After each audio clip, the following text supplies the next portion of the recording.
हरिहन्तायं नमो श्री सिद्धायं नमो आयर्यायं नमो वज्झायायं नमो लोये सव्यसाहूयं ऐसो पंचे नमकारो सव्वे पावे पयासेयो मंगलायं च सव्वीसिं पहिमं हवै मंगलम् अरिहन्तों को नमस्कार श्री सिद्धों को नमस्कार आचार्यों को नमस्कार उपाध्यायों को नमस्कार जग में जितने साधु गण हैं जग में जितने साधु गण हैं मैं सभी को वंदू बारे बारे हरिहन्तों को नमस्कार श्री सिद्धों को नमस्कार ऋषभ अजित संभवी अभिनंदन सुमति पद्म सुपार्श्वजी राय सुमति पद्म सुपार्श्वजी राय चंद्र पुष्प शीतल श्रियांसन वासु पूज्य पूजित सूर्यराय वासु पूज्य पूजित सूर्यराय विमल अनंत धर्मी जैसी उज्ज्वल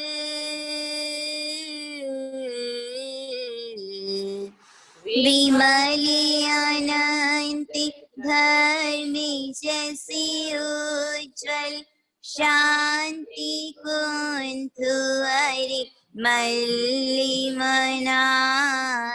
मुनि सुव्रति नमि नेमि पार्श्वे प्रभु वैधिमानि पदे पुष्प चढ़ाय वैधिमानि पदे पुष्प चढ़ाय 24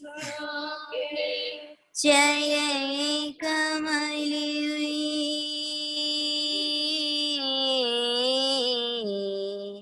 24 के चरण कमल में मेरा वंदन बारे बारे अरिहंतों को नमस्कार श्री सिद्धों को नमस्कार जिसने रागी द्वेष कामादिक जीते सब जग जान लिया जीते जग जान लिया सब जीवों को मोक्ष मार्ग का निष्प्रिय हो उपदेश दिया निष्प्रिय हो उपदेश दिया बुद्धि वीर जिन हरि हरि ब्रह्मा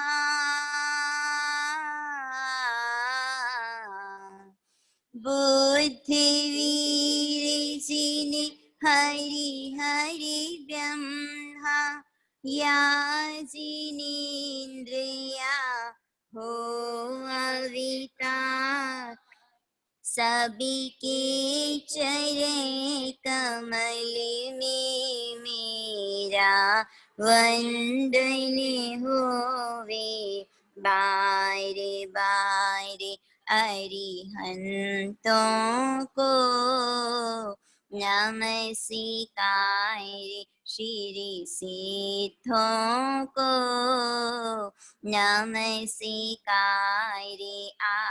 आचार्यों को नमस्कार उपाध्यायों को नमस्कार जग में जितने साधु गए हैं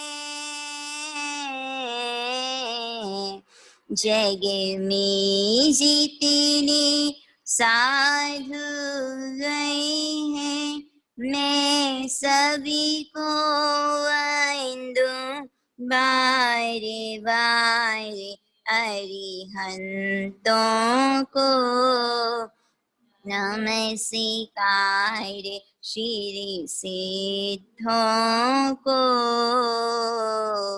नमस्कार।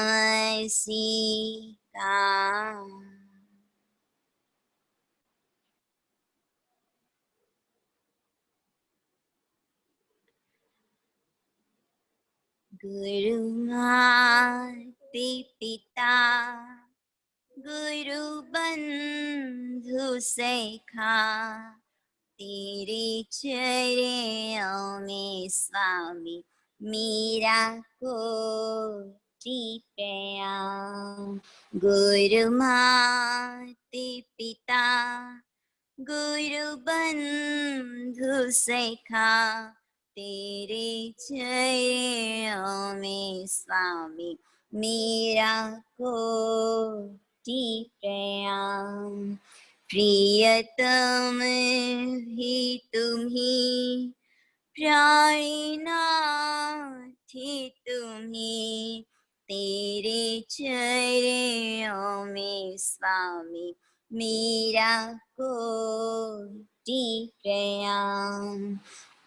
तुम ही शक्ति हो तुम ही भक्ति हो तुम ही मुक्ति हो मेरे गुरुदेवा।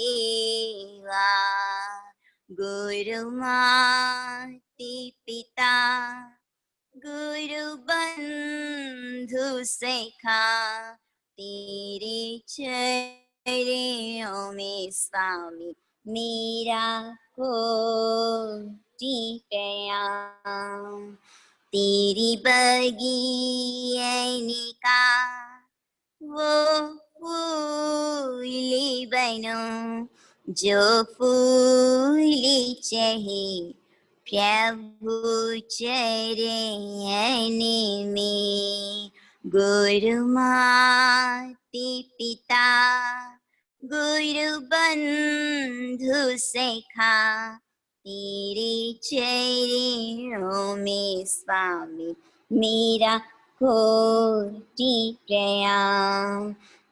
तेरे चरणों में स्वामी मेरा कोटि प्रणाम। पंच परमेष्ठी भगवंतों को नमन। प्रातः स्मरणीय चारों दादा गुरुदेवों के श्री चरणों में वंदना। समता मूर्ति समन्वय साधिका तन में व्याधि मन में समाधि धारी के परम पूज्य गुरुदेव शिव चक्षण श्री जी महाराज साहिब के पावन पुनीत श्री चरणों में अनंत अनंत आत्मभावीन वंदना। मम आत्मोद्धारिका अनंत अनंत उपकारिणी मम जीवन सर्वस्व मोहनबाड़ी तीर्थ में विराजमान पूज्य गुरुवर्य श्री मणिप्रभाष जी महाराज साहेब के पावन पुनीत श्री चरणों में अनंत अनंत आत्मभावेन वंदना। पाठ पर विराजित साध्वी जी भगवंतों को आनंद वंदना।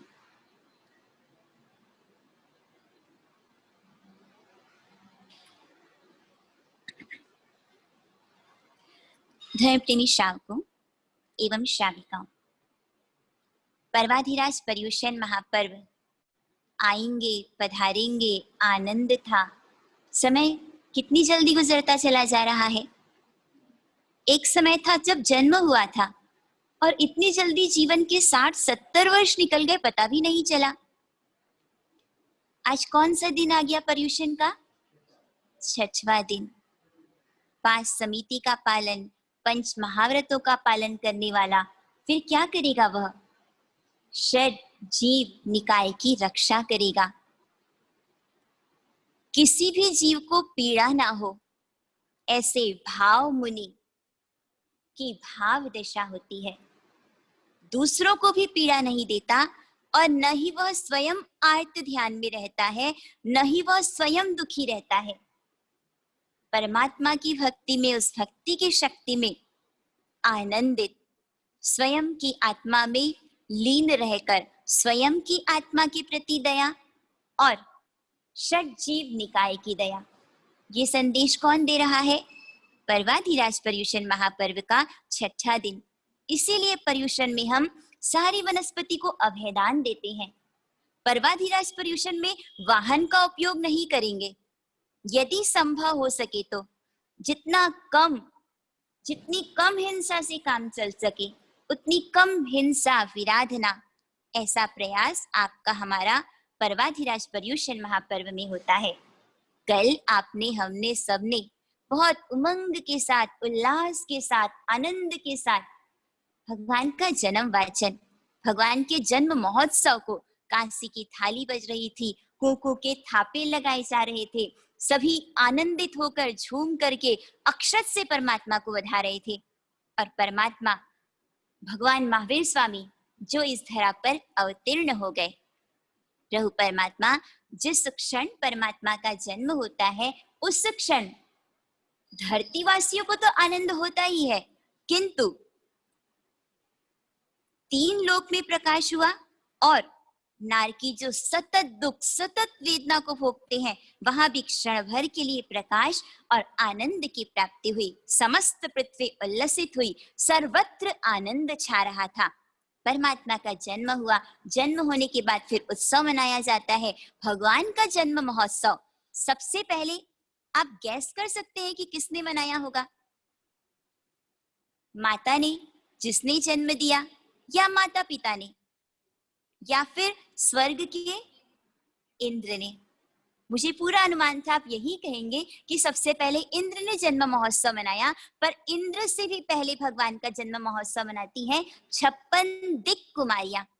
ये दिक् कुमारियां जो किसी देवता के अधीन नहीं होती हैं, स्वतंत्र विचरण करती हैं, भगवान का जन्म महोत्सव मनाने के लिए सर्वप्रथम आती हैं 56 दिक् कुमारियां। 8 रोचक प्रदेश से, 8 ऊर्ध्वलोक से, 8 अधोलोक से, रोचक द्वीप पर रोचक पर्वत से आती हैं और भगवान की माता को नमस्कार कर अपने अपने कर्तव्यों का वो पालन करती हैं। जैसे यदि कहीं आपको पेंडोल बनाना है तो उसे पूरी तरह से क्लीन किया जाता है, पानी का छिड़काव किया जाता है। ये दिक् कुमारियां जिन्होंने परमात्मा का जब जन्म महोत्सव हो रहा है, सबसे पहले तो 1 योजन प्रमाण अर्थात विशाल, इतनी विशाल भूमि को इन्होंने गोल हवा चलाकर, संवर्तक वायु चलाकर जितना भी कचरा आदि सब कूड़ा करके साफ कर दिया और उसके पश्चात फिर सुगंधित नीर, सुगंधित जल से उसे सुवासित बनाया। एक सूती ग्रह अर्थात जापा घर की वहां पर रचना की। 8 दिक् कुमारियों ने पुष्पों की वृष्टि की अर्थात फूल बरसाए। 8 दिक् कुमारियां मुख देखने के लिए भगवान के सन्मुख दर्पण लेकर के खड़ी रहीं। 8 दिक् कुमारियां हाथ में कलश धारण करके भगवान को शावर किया, शावर खोला, नल से स्नान कराया। जब हम स्नात्र पूजा करते हैं तो भगवान को कैसे स्नान कराते हैं? कलश लेकर, कलश को लेकर के भगवान को स्नान कराती हैं। 8 दिक् कुमारियां जिन्होंने पवन करने के लिए हाथों में पंखे लेकर खड़ी हो गई, जिसे कहा जाता है वाय विंजनदार, वाय विंजन धार। जब स्नात्र पूजा की जाती है तब इस तरह से कहा जाता है, तिहा भूमि शोधन दीप दर्पण वाय विंजन धार, तिहा करिय कदली गेह जिनिवर जननी मज्जनिकार। भूमि शोधन, भूमि को पवित्र किया जाता है। दीप दर्पण लेकर खड़ी होती है। वायु विंजन धान अर्थात हवा का संचार किया जाता है।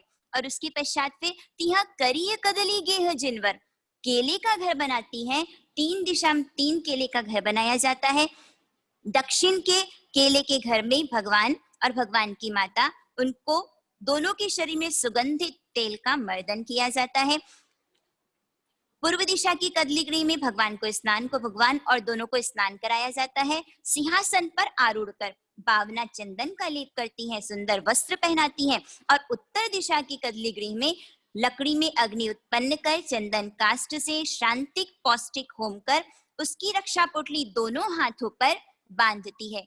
वर राखड़ी जिन पानी बांधी दिए इम आशीष, जुग कोया कोड़ी चिरंजीवो धर्मदायक ईश। वो आशीष दे रही है, जुग कोड़ा कोड़ी चिरंजीवो, आप चिरंजीवी हो, दीर्घायु हो, लंबे समय तक शासन को दैदीप्यमान करने वाले सुनक्षत्र की तरह। रक्षा पोटली बांधकर कि आप तो तिर गए, हमारी रक्षा कौन करेंगे, आप करेंगे।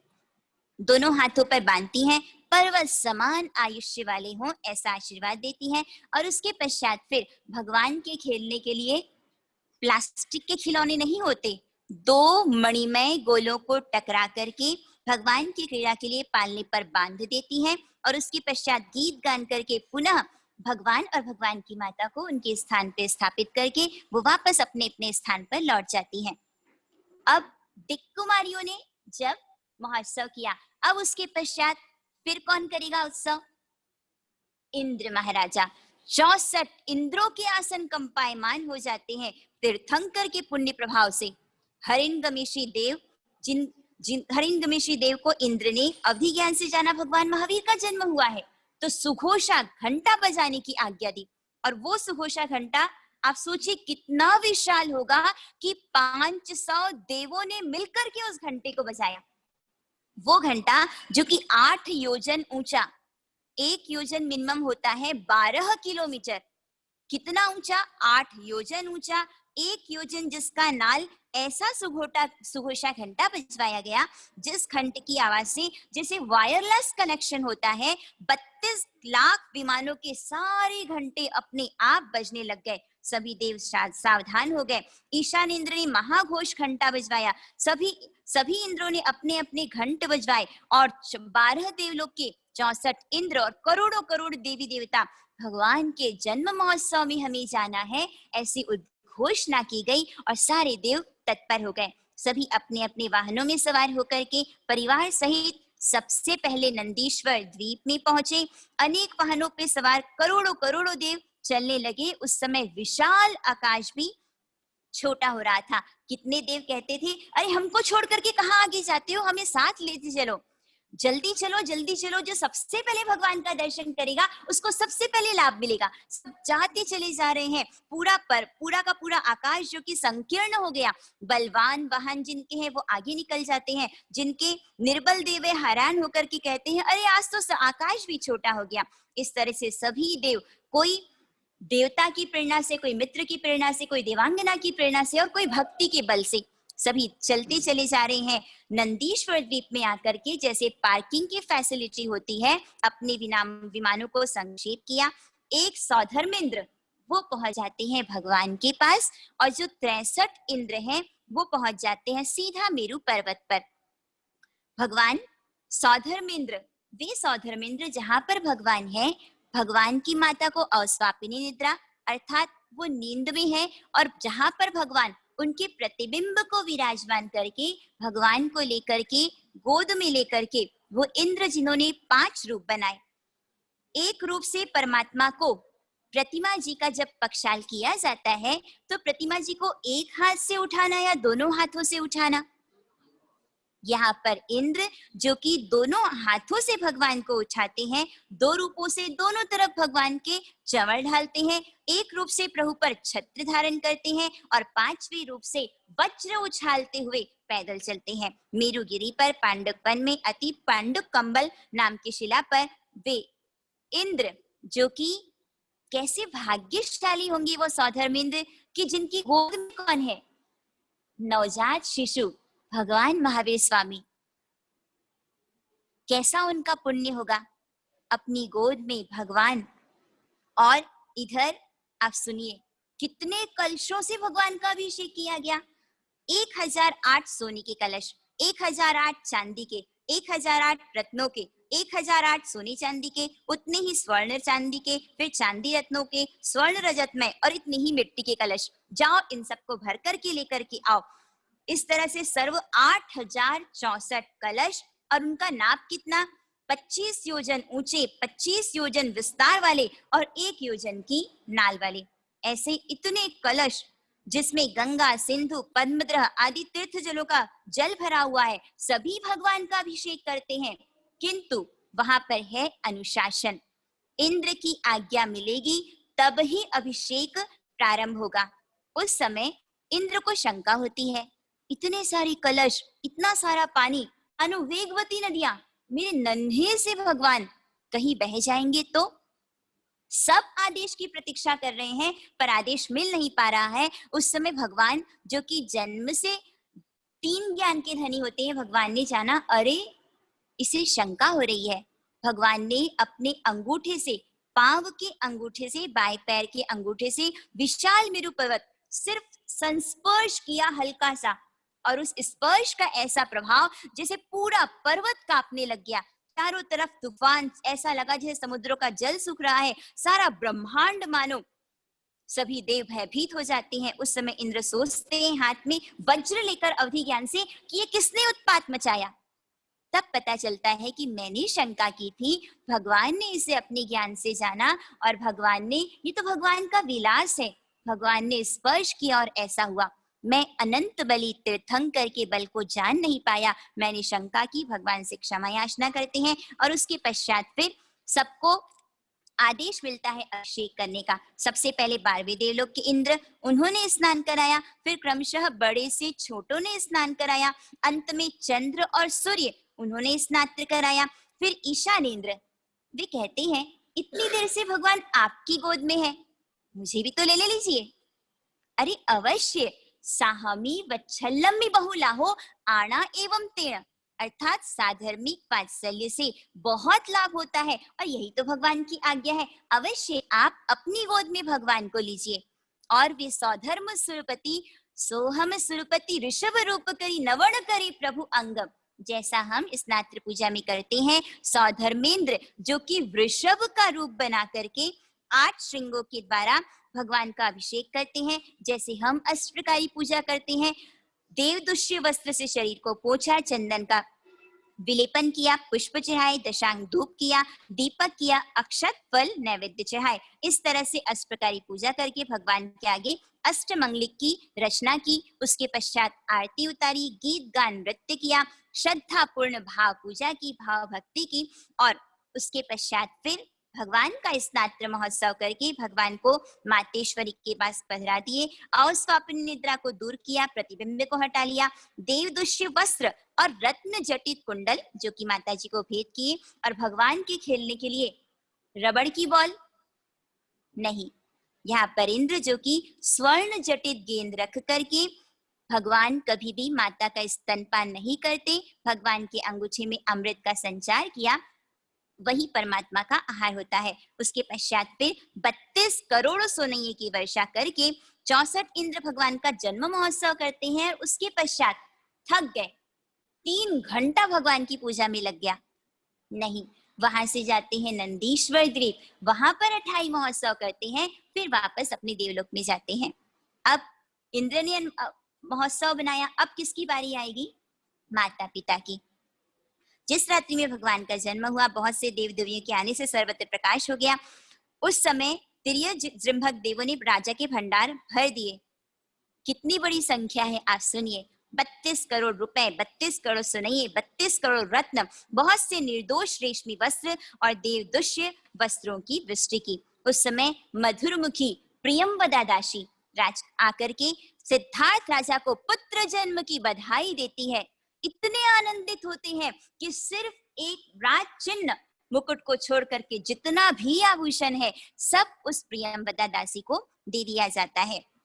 उसके पश्चात प्रातःकाल सिद्धार्थ राजा कोतवालों को बुलाकर आदेश देते हैं, अहो देवानुप्रिय, शीघ्र ही क्षत्रिय कुंड नाम ग्राम नगर में सारे रास्ते साफ कराओ, जेलों में से कैदियों को मुक्त कराओ, सुगंधित जल का छिड़काव कराओ, स्थान स्थान पर चंदर भी बंधाओ, पुष्पों के ढेर लगाओ, मकान के द्वारों पर तोरण बंधाओ, नगर में लंबी लंबी पुष्प मालाएं लटकाओ, स्थान स्थान पर पंचवर्ण के पुष्प बिखेरो, नगर को दशांग धूप से धूपित करो, कस्तूरी कपूर आदि सुगंधित द्रव्यों से समुद्र संपूर्ण नगर को सुवासित कर दो। ये सारे काम करके पुनः आते हैं कि आपकी आज्ञा के अनुसार हमने कार्य संपन्न कर लिए हैं। सिद्धार्थ राजा व्यायामशाला वहां आकर के कसरत करके तेल मर्दन स्नान विलेपन करके वस्त्र धारण करते हैं, श्रृंगार करके सभी रानियों के साथ सिद्धार्थ राजा जो कि जन्म महोत्सव के लिए प्रस्तुत होते हैं। सिद्धार्थ अपनी खुशी में, जन्म महोत्सव की खुशी में संपूर्ण नगरवासी को सम्मिलित कर रहे हैं। 10 दिन तक दानशालाएं बंद करवा दी गई, सब तरह के दानशाला से दिन लगे, सभी तरह का कर 10 दिन तक, कस्टम ड्यूटी आदि माफ कर दिया गया। 10 दिन तक किसी को भी कुछ भी खरीदना है तो वह राजा के हाट से बिना मूल्य लेकर के आ जाए। इस तरह से 10 दिन तक पुत्र का जन्म महोत्सव मनाने लगे। सिद्धार्थ राजा ने 10 दिन तक सैकड़ों, हजारों, लाखों द्रव्य देव पूजा में लगाए। अष्टमी 14 जो औषध करते हैं उनको भेंट में और अन्य भी दान आदि कृत्य किया। भगवान महावीर देव के माता पिता जन्म के दूसरे दिन कुल स्थिति कराते हैं, तीसरे दिन चंद्र सूर्य उनके दर्शन करवाते हैं, छठवें दिन माता पिता धर्म जागरण कराते हैं। इस तरह 10 दिन का सूतक पूरा करके 11वें दिन सर्व शुद्धि कराते हैं, नवीन वस्त्र धारण कराते हैं और अंत में 12वें दिन असन पान खादिम स्वादिम 4 प्रकार का सरस आहार विस्तार पूर्वक तैयार कराते हैं और जीवने के लिए अपने मित्रों को, ज्ञाति जनों को, गोत्रीय भाइयों को, नगर निवासियों को, सबको सिद्धार्थ राजा ने निमंत्रण किया और सबको ससम्मान अनेक प्रकार के भोजन उन्होंने कराए। सिद्धार्थ महाराजा जिनके पास कोषाध्यक्ष आकर के कहते हैं कि पूरा का पूरा राजकोष जो कि धन से पूर्ण हो गया, ग्वाला आकर के कहता है कि गाय आहार उतना ही है किंतु उसके दूध का प्रमाण बढ़ चुका है। किसान आकर के कहते हैं कि धरती सोना उगल रही है, इतना इतना धान्य पैदा होते चला जा रहा है। तो सेना अध्यक्ष आकर के कहते हैं कि हमारी सरहदें बढ़ गई, शत्रु राजा जो कि मित्र होते चले जा रहे हैं। इस तरह से सब तरफ अभिवृद्धि ही अभिवृद्धि होती चली जा रही है। तो जब जन्म के बाद नामकरण किया जाता है, भगवान महावीर स्वामी का पहला नाम रखा गया वर्धमान कुमार। वे वर्धमान कुमार, माता पिता ने वर्धमान कुमार नाम दिया और दीक्षा लेने के बाद कष्ट और उपसर्गों को सहन किया, अतः उनका नाम श्रमण भी है। और महावीर नाम कैसे पड़ा उसके लिए यहाँ पर आगे फरमाया जाता है, आमल की क्रीड़ा। खेल इस तरह से खेला जा रहा था कि 2 मित्र दौड़ते थे नियत स्थान से, जो पहले पीपल के पेड़ पर चढ़ जाए वो जीत जाए और दूसरा हार जाए। जो जीत जाए वो हारने वाले बालक के कंधे पर बैठकर जहां से दौड़ प्रारंभ की थी वापस वहां तक जाते हैं। और इधर भगवान की प्रशंसा कौन करता है? स्वयं इंद्र, कि कोई भी भगवान को डरा नहीं सकता। एक छिपकली पट सिर पर पड़ गई, क्या होगा? डर जाएगा इंसान, घबरा जाता है इंसान। फैक्ट्री इंस्टॉल की, फैक्ट्री का इनॉग्रेशन भी हो गया, पर मन में भय संज्ञा इतनी ज्यादा, लोन लेकर मार्केट और बैंक का लोन उठाया है, चलेगी नहीं चलेगी, वो सारा कर्जा उतरेगा या फिर ब्याज में पैसा जाता चला जाएगा, वो भय इतना ज्यादा कि सुसाइड कर लिया। और आज तक वो फैक्ट्री बहुत अच्छी तरह से चल रही है। भय संज्ञा, भयभीत रहने वाला इंसान। पर महावीर स्वामी वर्धमान कुमार ऐसे हैं कि कितने भी देव दानव आ जाए उनको कोई भी डरा नहीं सकता। दूसरों की प्रशंसा सहन करना बहुत कठिन है। एक देवता जिसे विश्वास ही नहीं हुआ, अभी जाता हूं, जाकर के परीक्षा लेता हूं, खेल में सम्मिलित हो जाता है। अब भगवान और देव दोनों दौड़ रहे हैं, देवता हार जाता है, सर्प का रूप बना लेता है, भगवान डरते नहीं, सर्प को पकड़ करके पेड़ पर चढ़ जाते हैं। नीचे उतरते हैं। अब देवता के कंधों पर कौन है? स्वयं भगवान। उस देवता ने अपना शरीर 7 ताड़ जितना ऊंचा, एक ताड़ लगभग आप समझ लीजिए 5 स्टोरी बिल्डिंग जैसा, तो ऐसा लगभग 35-40 story building, multi storey building, उतना ज्यादा ऊंचा किसने बना लिया अपना शरीर? देवता ने बना लिया। सब घबरा गए। सब जाते हैं सिद्धार्थ राजा को जाकर के बताते हैं कि ओह देखिए वो ऐसा जो डरा रहा है। उस समय माता पिता चिंतित ना हो जाएं, इसलिए भगवान ने वज्र में मुष्टि का प्रहार किया। वो देवता जो कि कराहता है, आक्रंद करता है, धरती पर गिर जाता है, भगवान से क्षमा मांगता है। यहाँ पर देवता को सम्यक्त्व की प्राप्ति होती है। इसलिए यहाँ पर जो कि भगवान वीरों के वीर महावीर हैं, उनका नाम महावीर स्वामी ऐसा स्थापन किया जाता है। बोलिए भगवान महावीर स्वामी की। जे कोई थी न डरे ते वीर, पण जेना थी कोई न डरे ते महावीर। जो किसी से नहीं डरता वह तो वीर है, पर जिससे कोई नहीं डरता वो कौन है? महावीर है। जो किसी को भी नहीं डराते, ऐसे महावीर स्वामी 8 वर्ष के होते हैं। 2.5 साल का बच्चा जो कि प्ले स्कूल में पहुंच जाता है, उस समय क्या था? 8 वर्ष के हुए तब माता पिता को लगता है कि अब इनको अध्ययन करवाना चाहिए। वो माता पिता समझ नहीं पा रहे कि ये तो भगवान है, सर्व शास्त्रों के वेत्ता है, किंतु भगवान कुछ नहीं कहते। अज्ञानी बहुत कुछ बोलता है, जबकि ज्ञानी आने पर भी अपना मुंह नहीं खोलता, कुछ भी नहीं बोलता। नीति कहती है कि संतान को 5 वर्ष तो उसे लाड लडाना, 10 वर्ष तक ताड़ना तर्जना करना, और जब 16 साल का हो जाए तो उसके साथ फिर क्या करना? As a friend, friendly behaviour, क्योंकि अब वो परिपक्व उम्र का हो चुका है। यदि पुत्र को नहीं पढ़ाया जाता है तो माता वैरिणी और पिता शत्रु होता है, ऐसा सोच करके अच्छे मुहूर्त में महामहोत्सव के साथ सिद्धार्थ राजा और त्रिशला क्षत्रियानी अपने पुत्र वर्धमान को अध्यापक के पास लेकर के आते हैं। अब भगवान को कौन पढ़ाएगा? इंद्र का आसन कम पायमान हो जाता है। अवधि ज्ञान से जानते हैं और देवों के सामने कहते हैं, अरे माता पिता बेभान हो गए हैं। समग्र तीर्थंकर 3 ज्ञान सहित सर्व शास्त्रों और सर्व तत्वों के वेत्ता होते हैं। उस समय इंद्र ब्राह्मण का रूप बना करके आते हैं। यहाँ पर ये कहा जाता है, एक कवि जिन्होंने अपनी पंक्तियों के माध्यम से इस घटना का उल्लेख किया है, जिसे आप हम श्रवण करेंगे। 8 वर्ष का जब वैधे माँ हो गया, सोचे माँ बाप के दिल में आने लगी। 8 वर्षों का जब वैधे माँ हो गया, शाला जाने का उत्सव मनाने लगे। 8 वर्षों का जब वैधवा हो गया, अपने बेटे को त्रिशिला सजाने लगी।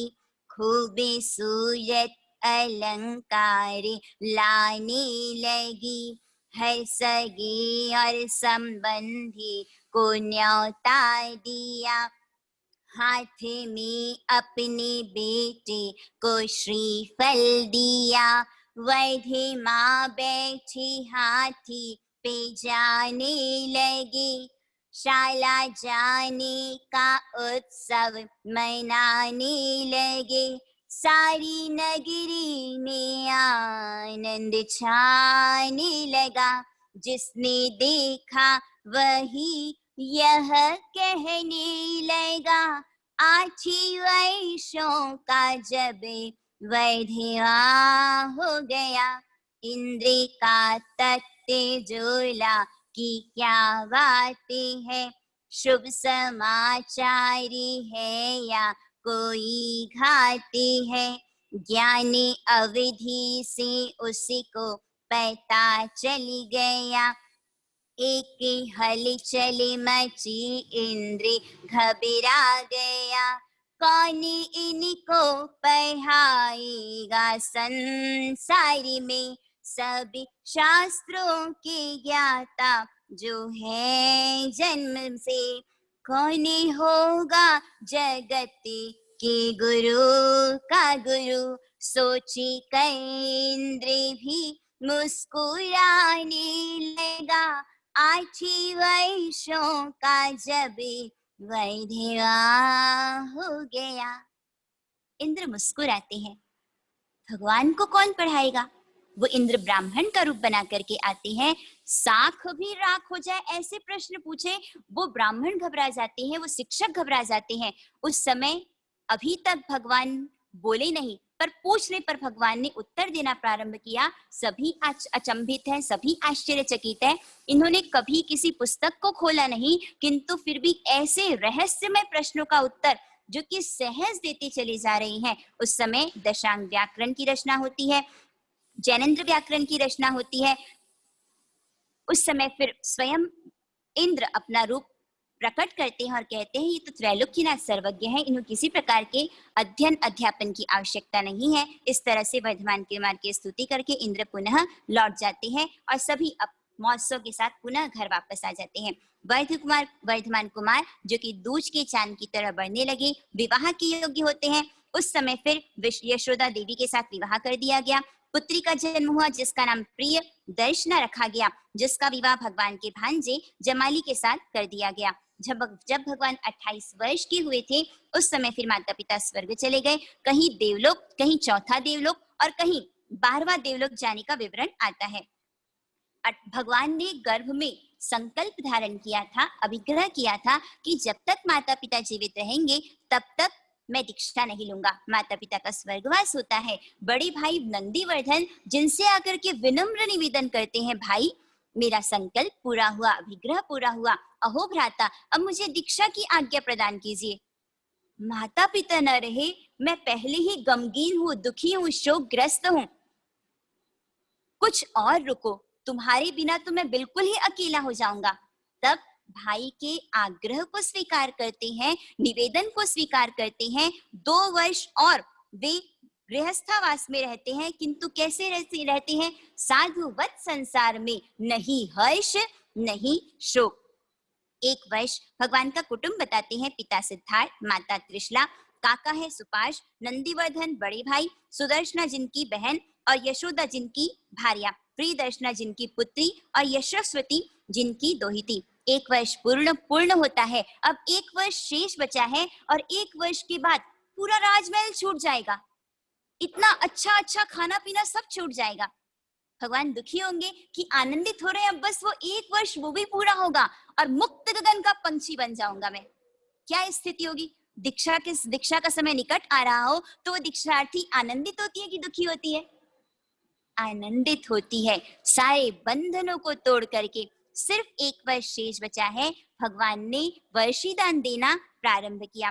प्रतिदिन पौन प्रहर तक प्रतिदिन 1,08,00,000 सोनइयों का भगवान दान देते हैं। इस तरह से 1 वर्ष में 3,88,80,00,000 इतनी सुवर्णों का भगवान ने दान दिया।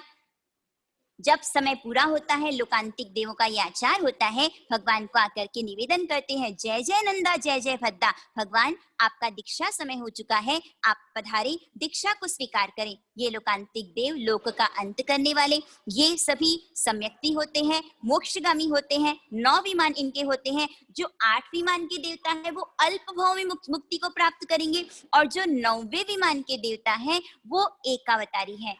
एकावतारी का तात्पर्य यह होता है कि एक अवतार अर्थात देवगति से एक बार मनुष्य बनेंगे और उसके पश्चात फिर मोक्ष को पधार जाएंगे। ऐसे लोकांतिक देव जो कि सभी सम्यक्त्वधारी हैं, निश्चय मोक्षगामी हैं, वो आकर के यद्यपि भगवान स्वयं संबुद्ध होते हैं, किंतु लोकांतिक देवों का आचार होता है कि भगवान से आकर निवेदन करते हैं, मधुरी वाणी से कहते हैं कि भगवान आप धर्म तीर्थ को प्रगटाइए। उस समय फिर अवधि ज्ञान के द्वारा देव जान करके, दीक्षा अवसर को जान करके भगवान ने सारे परिग्रह का प्रसन्नता से त्याग किया।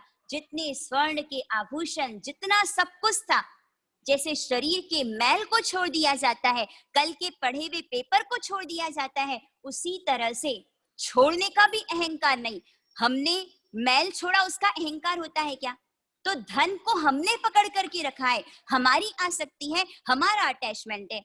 भगवान ने तो सहज सारे परिग्रह को छोड़ दिया। उस समय में भगवान महावीर स्वामी ने मिक्सरवदी दशमी के दिन के चौथे प्रहर में, अब भगवान का दीक्षा महोत्सव। कल्पना कीजिए कि आपकी इसी कानपुर नगरी में कोई ऐसा राजकुमार जो दीक्षा के लिए उद्यत हो जाए, तो उसका महोत्सव कौन करेगा? दीक्षा महोत्सव माता पिता, संपूर्ण श्री संघ और पूरे भारत के श्री संघों को आमंत्रित किया जाएगा। यहाँ पर नंदीवर्धन राजा जिन्होंने दीक्षा महोत्सव प्रारंभ किया, उस समय 64 इंद्रों के आसन कंपायमान होते हैं। अत्यंत हर्षक पूर्वक दीक्षा महोत्सव पहले किसने किया? नंदीवर्धन राजा ने। उसके पश्चात फिर इंद्रों ने किया।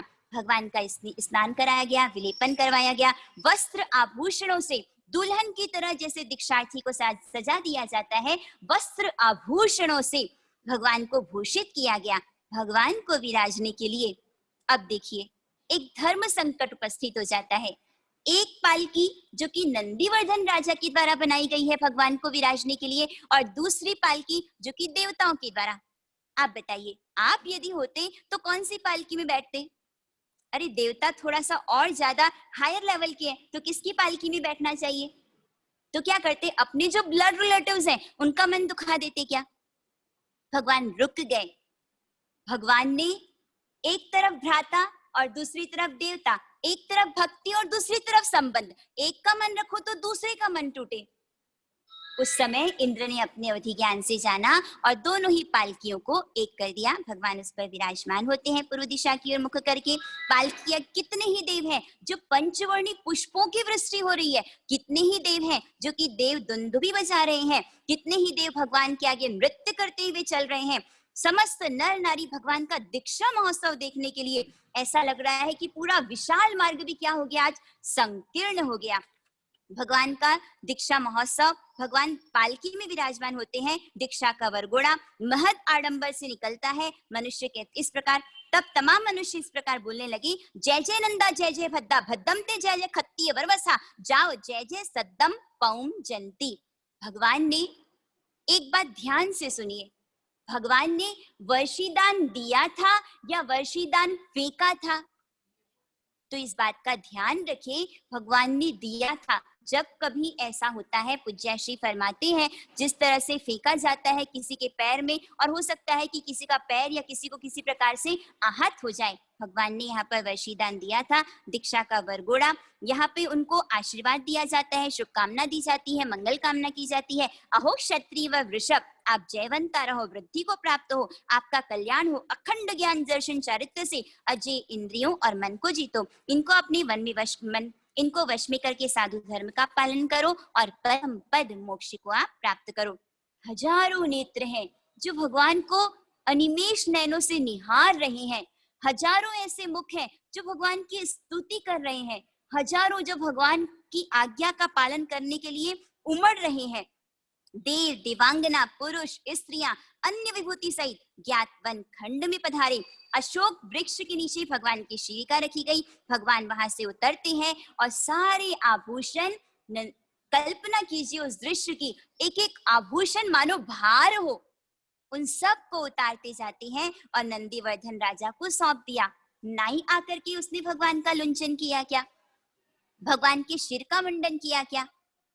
आदिनाथ भगवान ने 4 मुष्टि लोच किया था। भगवान के केश इतने सुंदर कि इंद्र की प्रार्थना पर एक मुष्टि रख दिया। दूसरों को सम्मान देना, दूसरों की बात को रखना।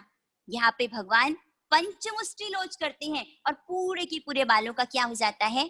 लुंचन हो जाता है। इन बालों को इंद्र ने लेकर के क्षीर समुद्र में बहा दिया। इंद्र ने सोने की छड़ी बस घुमाई, सारे वाजंत्र बंद करवाए और उच्च स्वर से बोला, निरोल छींक राख जो, अर्थात कोई छींक नहीं करना। सारे लोग सावधान हो गए। भगवान ने नमः सिद्धेभ्यः, सिद्ध भगवंतों को नमस्कार हो, ऐसा कहकर भगवान ने संयम व्रत उचरा। कईमी समयम सब्बम सावज्जम जोगम पचखामी, जावत जीवाय तिविहम तिविहेनम मणिनम वायाय कायनम, न कर्मी करंतम भी अन्नम न समनुजामि तस्य पड़िक्कमा में निंदामी गरिहामी अपाणम वो सीरामी। भगवान ने यहाँ पर जिस करीमी भंते सूत्र से हम सामायिक स्वीकार करते हैं, भगवान भंते नहीं करते, कहते हैं क्योंकि भगवान स्वयं जगत गुरु हैं। भगवान का कहाँ कोई गुरु था? स्वयं संबुद्ध भगवान भंते शब्द का प्रयोग नहीं करते हैं। भगवान ने यहाँ पर चौविहार छठ का तप किया था। भगवान ने दूषम काल का ऐसा प्रभाव था कि भगवान अकेले ही दीक्षा को अंगीकार करते हैं। उत्तरा फाल्गुनी नक्षत्र में चंद्र संयोग आने पर भगवान ने दीक्षा अंगीकार की। बोलिए भगवान महावीर स्वामी की। उस समय इंद्र ने 1.25 लाख मूल्य वाला देवदुष्य वस्त्र जो कि भगवान के कंधे पर डाल दिया। तब यहाँ पर जिस क्षण भगवान ने करेमी सूत्र का उच्चारण किया, क्या हुआ? चौथा मनः पर्य ज्ञान भगवान को प्रकट किया। अर्थात सूत्र का इतना महत्व है कि वो मनः पर्य ज्ञान भी अटका हुआ था। किसके लिए? करीमी सूत्र के उच्चारण के लिए। देवता उत्सव महोत्सव करते हैं और भगवान को वंदन करके थक गए। शादी होती है, बारात का कार्यक्रम होता है, उसके बाद तो इतनी थकान लगती है कि 3 दिन तक कुंभकर्ण जैसी नींद आती ही चली जाती है। देवता थकते नहीं है, कितने भवों की थकान उतर जाती है। नंदीश्वर द्वीप जाते हैं, 8 दिन तक वहां पर अठाई महोत्सव करके फिर वापस अपने अपने स्थान पर लौट जाते हैं। अब भगवान ने दीक्षा ले ली, भगवान वहां से विहार कर जाते हैं। सिर्फ 2 घड़ी दिन शेष था। भगवान वहां से विहार करके कुमारग्राम के पास आकर के कायोत्सर्ग ध्यान में खड़े हो जाते हैं। अब यहाँ से भगवान का साधना काल प्रारंभ होता है, समत्व की साधना प्रारंभ हो जाती है। भगवान कैसे हैं? बिल्कुल अकेले। ऐसा होता है कि इस संसार में in the world 2 is the company, 3 is the crowd, but in the spiritual world 1 is the company। अर्थात जो अकेला है वो company man, 2 is the crowd। मतलब दूसरा कोई आ जाए तो डिस्टर्बेंस हो जाए। अकेला मैं कभी कभी होता हूँ, मैं हमेशा मेरे साथ होता हूँ। मौन की महफिल अनेरी होती है, मैं ही शायर, मैं ही श्रोता होता हूँ। मुझे मेरी मस्ती कहाँ लेके आई, जहां मेरे सिवा कहीं कछु नहीं। भगवान एकाकी है। भगवान की साधना यहाँ से प्रारंभ होती है। 2 घड़ी दिन शेष है। भगवान वहां से विहार करके कुमारग्राम के पास आकर कायसर्ग ध्यान में खड़े हो जाते हैं।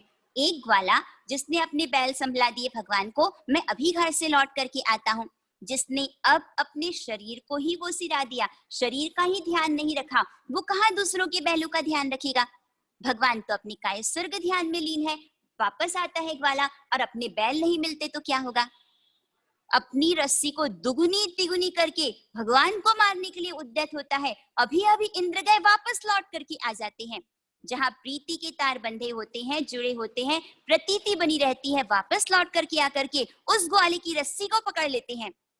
इस दृश्य को कभी आपको देखना हो, ऋजुवाली का, जहां पर भगवान को केवल ज्ञान की प्राप्ति हुई, मरुधर ज्योति परम पूज्य गुरुवर्या मणिप्रभा श्री जी महाराज साहब की प्रेरणा से गोदुग्ध मुद्रा में, जिस मुद्रा में भगवान को केवल ज्ञान की प्राप्ति हुई, 12 पट भगवान की साधना के वहां पर जीवंत भगवान की साधना का वर्णन करने वाले दर्शन का लाभ अवश्य लीजिए। वो स्थान जहां भगवान ने केवल ज्ञान को प्राप्त किया, वो इंद्र जो कि उस ग्वाले को फटकारते हैं और भगवान के चेहरे पे अभी भी वो उपशम रस का झरना झर रहा है। भगवान तो शांत दांत कांत और परम भक्त भव्य जनों के प्रिय। उस समय इंद्र उन्हें फटकारता है ग्वाला को, अरे तू जानता नहीं ये राजा नंदीवर्धन के छोटे भाई भगवान महावीर, तू क्या कर रहा? ग्वाला वहां से चला जाता है। भगवान से निवेदन करते हैं कि भगवान मुझे आपकी सेवा में रहने दीजिए, आपके साधना काल में बहुत से उपसर्ग आएंगे, बहुत से परीक्षा आएंगे, मैं उन सब का निवारण कर दूंगा। कितना अच्छा होगा, कोई सर्प काटेगा, पहले ही इंद्र उसको दूर कर देगा। तो क्या होगा? जो मेरे असाता वेदनी कर्म है, जितने सर्पों का विष और उससे दवा, चाहे वो कोबरा नाग, कीमो, जो कुछ भी है, जो कर्म मैंने बांधा है, उन कर्मों का भुगतान कैसे होगा? भगवान कहते हैं इंदा न एयम भूयम न एयम भवम न एयम भविष्यम। अर्थात आज तक न ऐसा कभी हुआ है, ना होगा, हुआ है ना होगा। क्या कि भगवान तीर्थंकर किसी की सहायता से वो सिद्धि को प्राप्त करें? कैसे भी माँ पद्मावती मेरी रक्षा कर दो।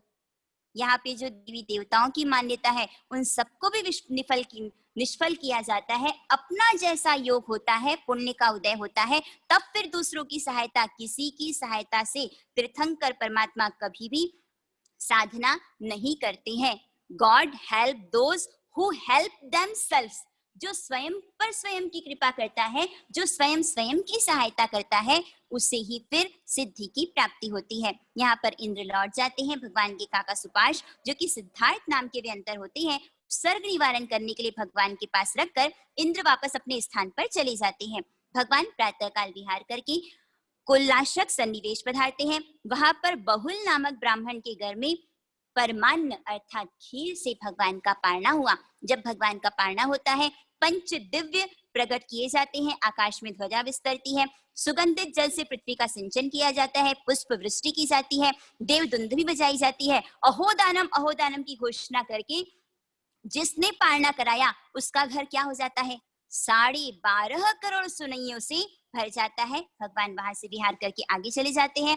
जिस समय भगवान का दीक्षा महोत्सव हुआ था, उस समय भगवान के शरीर पर 52 चंदन का विलेपन किया गया था और उस चंदन की खुशबू से भौरे आते हैं और भगवान को डसने लग जाते हैं। कामिनियां आती हैं, अनुकूल उपसर्ग करती हैं, किंतु चित्तम किमत्र यदि ते दिशांग नाभिर नीतम मनागपि मनो न विकार मार्गम, अर्थात मिस वर्ल्ड, मिस यूनिवर्स कोई भी आके क्यों ना खड़ा हो जाए, नीतम मनागपि मनो न विकार मार्गम, किंचित मात्र भी विकार नहीं आता। ऐसे प्रभु परमात्मा भगवान महावीर स्वामी कामिनियां जो कि अनुकूल उपसर्ग करती हैं, किंतु भगवान मेरु पर्वत की तरह अचल खड़े हैं। वहां से विहार करके भगवान मोराक्ष निवेश पधारते हैं। सिद्धार्थ राजा जो उनके पिता हैं, उनके मित्र दुष्यंत तापस जो कहते हैं आप यहाँ चातुर्मास कीजिए, कहीं विचरण करके पुनः चातुर्मास में वहां पर पधारते हैं। पर योग ऐसा बनता है कि वर्षा नहीं होती, इसलिए गाय आदि जितने ढोर हैं, जिस आश्रम में जिस कुटिया में भगवान चातुर्मास के लिए हैं, उसकी घास को खाने लग जाते हैं। इस समय फिर वह व्यक्ति कहता है कि अरे तुम कैसे इंसान हो, जिस कुटिया में रहते हो उसकी भी रक्षा नहीं करते हो। जहां अप्रीति होती है वहां साधु नहीं ठहरता। चातुर्मास के 15 दिन शेष थे, किंतु भगवान वहां से विहार करके अन्यत्र पधार जाते हैं। उस समय भगवान ने 5 अभिग्रह धारण किए। अप्रीति के स्थान पर नहीं ठहरना, जब तक केवल ज्ञान ना हो कुछ भी नहीं बोलना, मौन पूर्वक कायोत्सर्ग ध्यान करना और हमेशा खड़े रहना। उसके पश्चात गृहस्थ का विनय नहीं करना, हाथ में ही आहार करना। यहाँ से भगवान विहार करके अस्थि ग्राम पधारते हैं। अस्थि ग्राम जहाँ पर शूलपानी का उपसर्ग होता है। यह उपसर्ग किस तरीके से हुआ, धनदेव नाम का सेठ है जिसका धवलधुरी नाम का बैल है। बहुत ध्यान से सुनिएगा। जैसे कभी किसी गाय की पूंछ को बांध दिया जाता है, तितली के पंखों को बांध दिया जाता है, किसी पशु के साथ शरारत या मजाक की जाती है, आप देखिए उसका वापस प्रतिफल कैसे आता है। वो धवलधुरी नाम का बैल, उस समय ट्रांसपोर्टेशन के ट्रक्स आदि की कोई फैसिलिटी नहीं थी।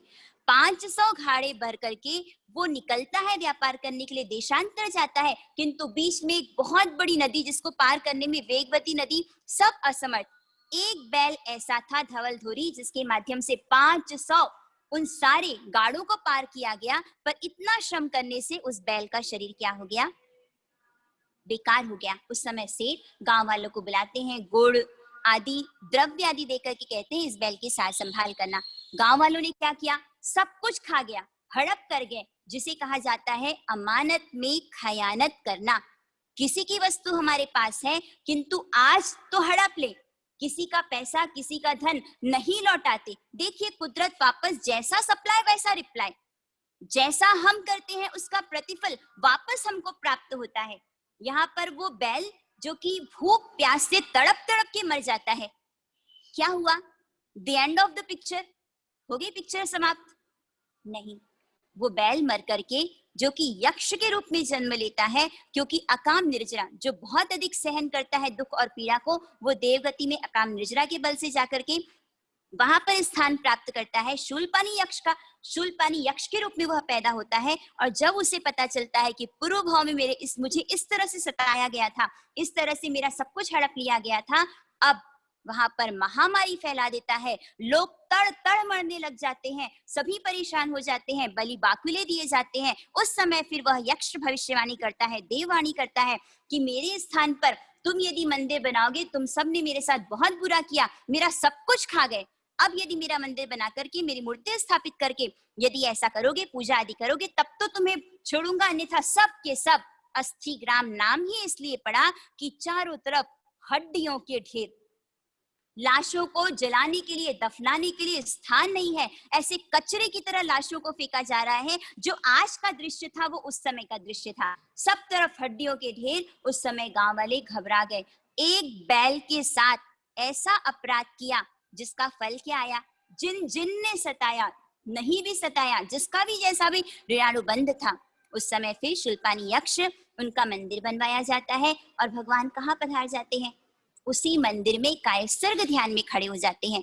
पुजारी आता है, आकर के निवेदन करता है, आप यहाँ से पधार जाइए। आप कौन से साधु हैं? ये यक्ष बड़ा क्रूर है, आप जल्द से जल्द यहाँ से निकल जाइए। किंतु भगवान, जिनको तो आगे होकर के अशुभ कर्म जितनी उदीर्ण हो उन सबको सहज समता भाव से सहन करके क्या करना है? निर्जीर्ण करना है। वो यक्ष आता है। कौन ऐसा है जिसने मेरे चैलेंज को एक्सेप्ट किया? कौन ऐसा व्यक्ति है जो मुझसे डर नहीं रहा है? उस समय भगवान तो कैसे हैं जिनके चेहरे में कहीं कोई डर की रेखा ही नहीं है। वो शूलपाणी यक्ष हाथी के रूप में उसने उछाल दिया भगवान को और धड़ाम धरती पर पटक दिया। पिशाच का रूप बनाया। भगवान को वह डराने की कोशिश करता है। कोई यदि छुरा लेके घर पे आ जाए तो, कोई चोर, कोई डकैत भगवान को राक्षस के रूप में छुरा निकाल करके डराने लग जाता है। सांप बन करके भगवान को डसता है। पर क्या हुआ? भगवान तो आत्म ध्यान में, अपने उपयोग में भगवान का उपयोग लगा हुआ था। हम कहते हैं कि भगवान ने सहन किया, पर वास्तविकता यह है कि भगवान सहन नहीं करते। वो सहज, जैसे किसी लकड़ी पर कील ठोकी जाती है ऐसे हमारे शरीर पर हो रहा है। किंतु शरीर भिन्न, मैं आत्मा हूं। शरीर से जितना अटैचमेंट होता है, जितनी आसक्ति होती है, उसे दर्द, पीड़ा, वेदना का एहसास भी उतना ज्यादा होता है। शरीर भिन्न, आत्मा, आत्म साक्षात्कार, आत्मा का अनुभव, और उस अनुभव के होने के पश्चात इतना आनंद, सुख आत्मा में ही है। सुख किसी वस्तु में नहीं है, सुख किसी व्यक्ति के प्रिय वचनों में भी नहीं है। भगवान आत्मानंद में इतने डूब जाते थे कि उनको पता ही नहीं चलता था कि कोई इस शरीर को, जो किराए का मकान है, कोई उसे तोड़ रहा है, कोई उसे जला रहा है या कोई उसे डस रहा है। भगवान तो मेरु पर्वत की तरह अकंप खड़े हैं। उस समय फिर वह शूलपाणी, जिसे आप कहते हैं सीवियर पेन, महती वेदना, भगवान के कानों में, भगवान के मस्तक में, भगवान के नाक में, कभी बहुत अधिक दांत दुखे, ऐसे दांतों में, नखों में, नेत्रों में, पीठ में भयंकर वेदना उत्पन्न करता है। किंतु फिर भी भगवान आत्म ध्यान से च्युत नहीं होते हैं। उस समय फिर यक्ष, जिसने अपने ज्ञान से जाना कि ये कौन है, ये तो भगवान है, उस समय फिर वह यक्ष शांत होता है। बैल के भाव में जो द्वेष आया था, अब जाकर के परमात्मा के अमृतमय संस्पर्श से, संयोग से अब वह शांत होता है। यहाँ पर यक्ष, जिन्होंने सम्यक दर्शन को प्राप्त किया, अपने अपराध की क्षमा मांग करके वापस वह लौट जाता है। सिर्फ 2 घड़ी के लिए। 12.5 वर्ष में भगवान को कितने समय नींद आई? सिर्फ 2 घड़ी। सोचिए कितने अप्रमत्त होंगे भगवान। उस समय भगवान ने 10 स्वप्न देखे। नैमित्तिक आकर के उन स्वप्नों का फल कहता है कि पहले स्वप्न में ताड़ प्रमाण पिशाच देखा, मोह का नाश करेंगे। सफेद कोयल देखी, शुक्ल ध्यान को प्राप्त करेंगे। पंचवर्णी विचित्र कोयल देखी, द्वादशांगी को प्रकट करेंगे। 2 पुष्पमाला देखी, साधु धर्म और श्रावक धर्म का प्रकाशित करेंगे। गायों का वृंद देखने से चतुर्विध संघ की स्थापना करेंगे। मानसरोवर को देखने से देव आपकी सेवा करेंगे। समुद्र दर्शन से संसार सागर तिरेंगे। सूर्य के देखने से केवल ज्ञान को प्राप्त करेंगे। आंतों की चाल से मनुष्य क्षेत्र मीटा हुआ देखा, अर्थात सर्वत्र प्रतापी होंगे। और मेरु पर्वत को देखने से सिंहासन पर विराजमान होकर के धर्म का उपदेश देंगे। भगवान वहां से विहार करके मोराक्षण निवेश पधारते हैं। उसके पश्चात जब भगवान ने वर्षिदान दिया था, योग ऐसा बना था कि एक व्यक्ति जो कि परदेश चला गया था, लौट करके आता है। उसकी भार्या कहती है, अरे जब सोने की वर्षा हो रही थी तब तक तुम चले गए और अब खाली हाथ लौट करके आए हो। जाओ, अभी भी जाओ, वो करुणा के सागर हैं, अवश्य तुम्हें कुछ न कुछ देंगे। जाते हैं, भगवान के पास जाते हैं, पर कैसे बोले, किस मुंह से बोले? जाकर के निवेदन करते हैं कि अहो, उस समय में नहीं था, आप दयालु हैं, दातार हैं, त्यागी हैं। सूखी नदी खोदे तो कुछ न कुछ तो पानी मिलता है, जरूर मुझे भी आप दीनता दिखलाकर के धन मांगने लग जाता है। उस समय पात्र में कुछ ऐसी मिठाई है कि एक दिग्या भिखारी खूब याचना कर रहा है, दे दो नहीं तो मर जाऊंगा। आप बताइए साधु एक कण भी दे सकता है क्या?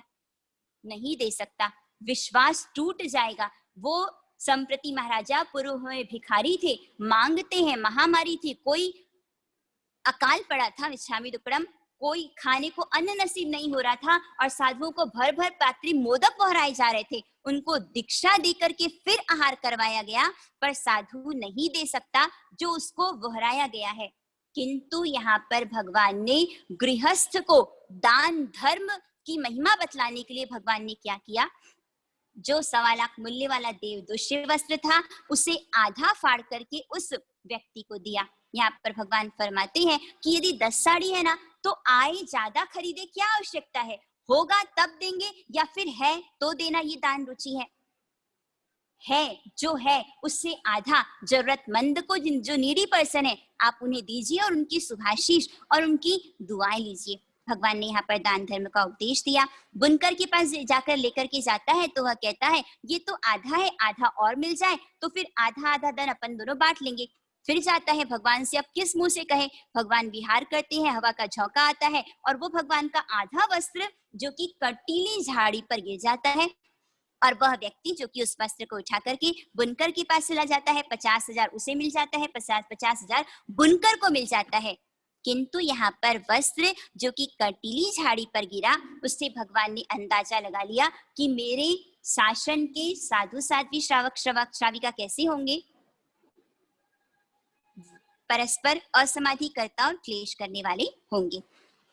यहाँ से फिर परमात्मा विहार, सभी तीर्थंकरों की देवदुष्य वस्त्र यावत जीवन होता है, किंतु भगवान यद्यपि अब वस्त्र रहित हुए किंतु अतिशय भगवान वस्त्र रहित दिखते नहीं है। भगवान यहाँ से विहार करके उत्तर वाचाल गांव के पास आ जाते हैं, जहां पर चंड कौशिक सर्प को प्रतिबोध दिया।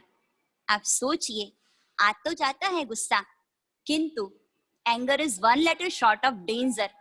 जैसे डेंजरस जोन लिखा होता है, उसी तरह से ये क्रोध ऐसा होता है, जिस समय हम क्रोध में होते हैं, क्रोध पशु संस्कार होता है, उन क्षणों में हम पशु गति के दलित को अपनी आत्मा में एकत्र करते हैं। साधु थे, मासक श्रवण का पारना था, पारने के लिए जा रहे थे। योग ऐसा बना कि एक मेंढकी या तो गुरु से मरी या हो सकता है मरी हुई मेंढकी, उस पर गुरु का पैर आ गया। शिष्य निवेदन करता है, गुरु महाराज आप क्षमा याचना कर लीजिए। प्रतिक्रमण के समय निवेदन करता है, राई संथारा के समय निवेदन करता है, अपनी कोई गलती बताए, बिना गलती के गलती को सुन लेना, सहन कर लेना है क्या आसान? नहीं है। और कौन मेरे से छोटा जो मेरी गलती बताए? ये मान कषाय इतना उद्धत होता है, इतना ज्यादा सुदृढ़ होता है कि इंसान अच्छाई सुन सकता है, प्रशंसा सुन सकता है, किंतु अपमान को सहन नहीं कर सकता।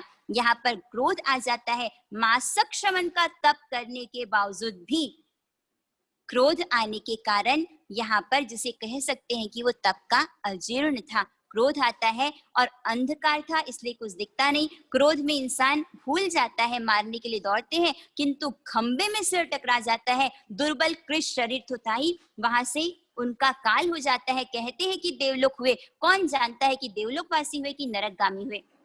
यहाँ से वो साधु जो कि मर करके, आप सोचिए कहाँ गए, नरक में गए। वहां से फिर वापस वो एक तापस बनते हैं, क्योंकि पूर्व की साधना के संस्कार भी है तो क्रोध के संस्कार भी है। क्रोध के संस्कार अब और द्विगुणित होते हैं। जहाँ एक को मारा था, अब जो भी आश्रम में आते हैं सबको लेकर, सबको कुल्हाड़ा लेके मारने के लिए दौड़ते हैं। और एक दिन तो ऐसा होता है कि पैर फिसल जाता है, रपट जाता है और उन्हीं को शस्त्र लग जाता है, मृत्यु को प्राप्त होते हैं। अब देखिए संस्कार कैसे मल्टीपल होते हैं, कैसे द्विगुणित और अनेक गुणित होते चले जाते हैं। अब तो बन जाते हैं दृष्टि विष सर्प, अर्थात जिसकी दृष्टि में ही क्या है, जहर है। पूरा का पूरा जंगल मानो कंकाल हो गया हो। उसकी दृष्टि का ऐसा प्रभाव था कि सब तरफ सूखा, कुछ भी नहीं बचा। और ऐसे जंगल में कौन पहुंच गए? भगवान महावीर स्वामी पहुंच जाते हैं। भगवान ने जाते ही उपदेश दिया क्या कि अरे चंड कौशिक शांत हो जाओ, साधु थे क्या करते हो।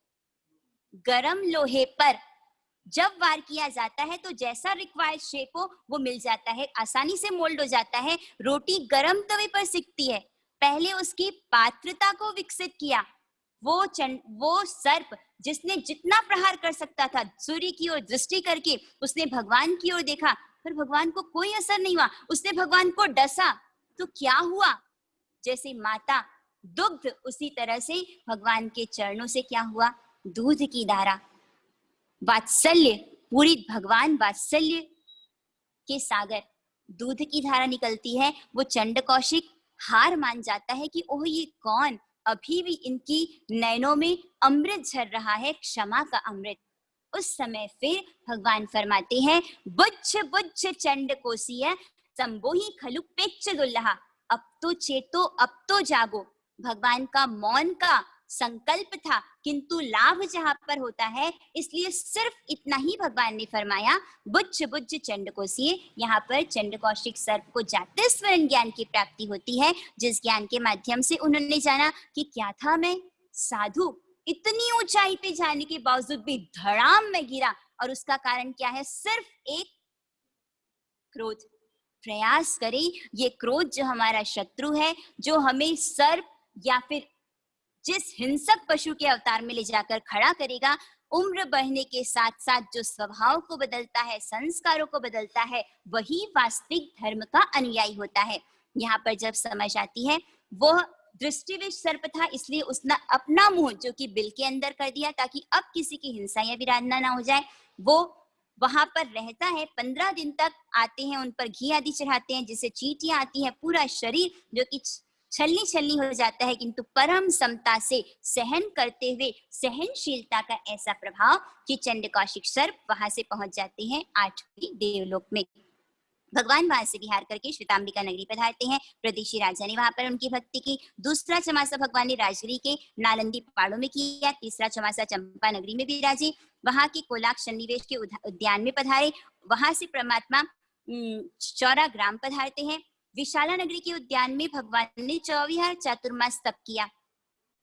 आपका मन होगा कि महाराज साहब आपके घर आए गोचरी लेने के लिए, कि नहीं होगा? अरे इतना सा एक पाव तो दूध आता है, आपको बहरा देंगे तो हमारे परिवार की गृहस्थी कैसी चलेगी? कभी भी किसी को भी ऐसे भाव नहीं आते, अपना याद ही नहीं रहता, ऐसा लगता है कि मुझे लाभ मिले। बस ऐसे ही भाव थे जीरण सेठ के। रोज जाते, पूरी तैयारी करके आते। अरे हमारे सब इतना इतना बना करके रखा था, आए क्यों नहीं आप? कौन खाएगा? घर में रहने वाले हम तो मियाँ बीवी ही तो हैं। ये उलाहना दिया जा सकता है क्या? भावना भाते, पूरी तैयारी करते, सब कुछ करते, भगवान नहीं आते। 1 दिन, 2 दिन, 1 महीना, 2 महीना, 3 महीना और 4 महीना व्यतीत हो गया। भगवान पूरा का पूरा 24 चातुर्मास तप और एक जगह खड़े हैं ध्यान में। जिस दिन तप पूरा हुआ, आज तो भगवान जरूर आएंगे, अवश्य आएंगे। नेत्र तरस गए। देखिए भक्ति, धैर्य, हारा नहीं धैर्य। और वो जीरण सेठ जिनकी भावना तेरी से वीर नैना तेरी से ना तेरी सा अभी जा ना तेरी सा अभी जा।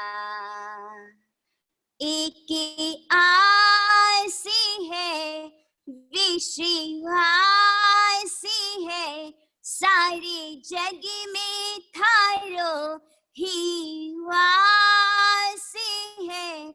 आ जाओ वीर ना तरसाओ, आओ महावीरा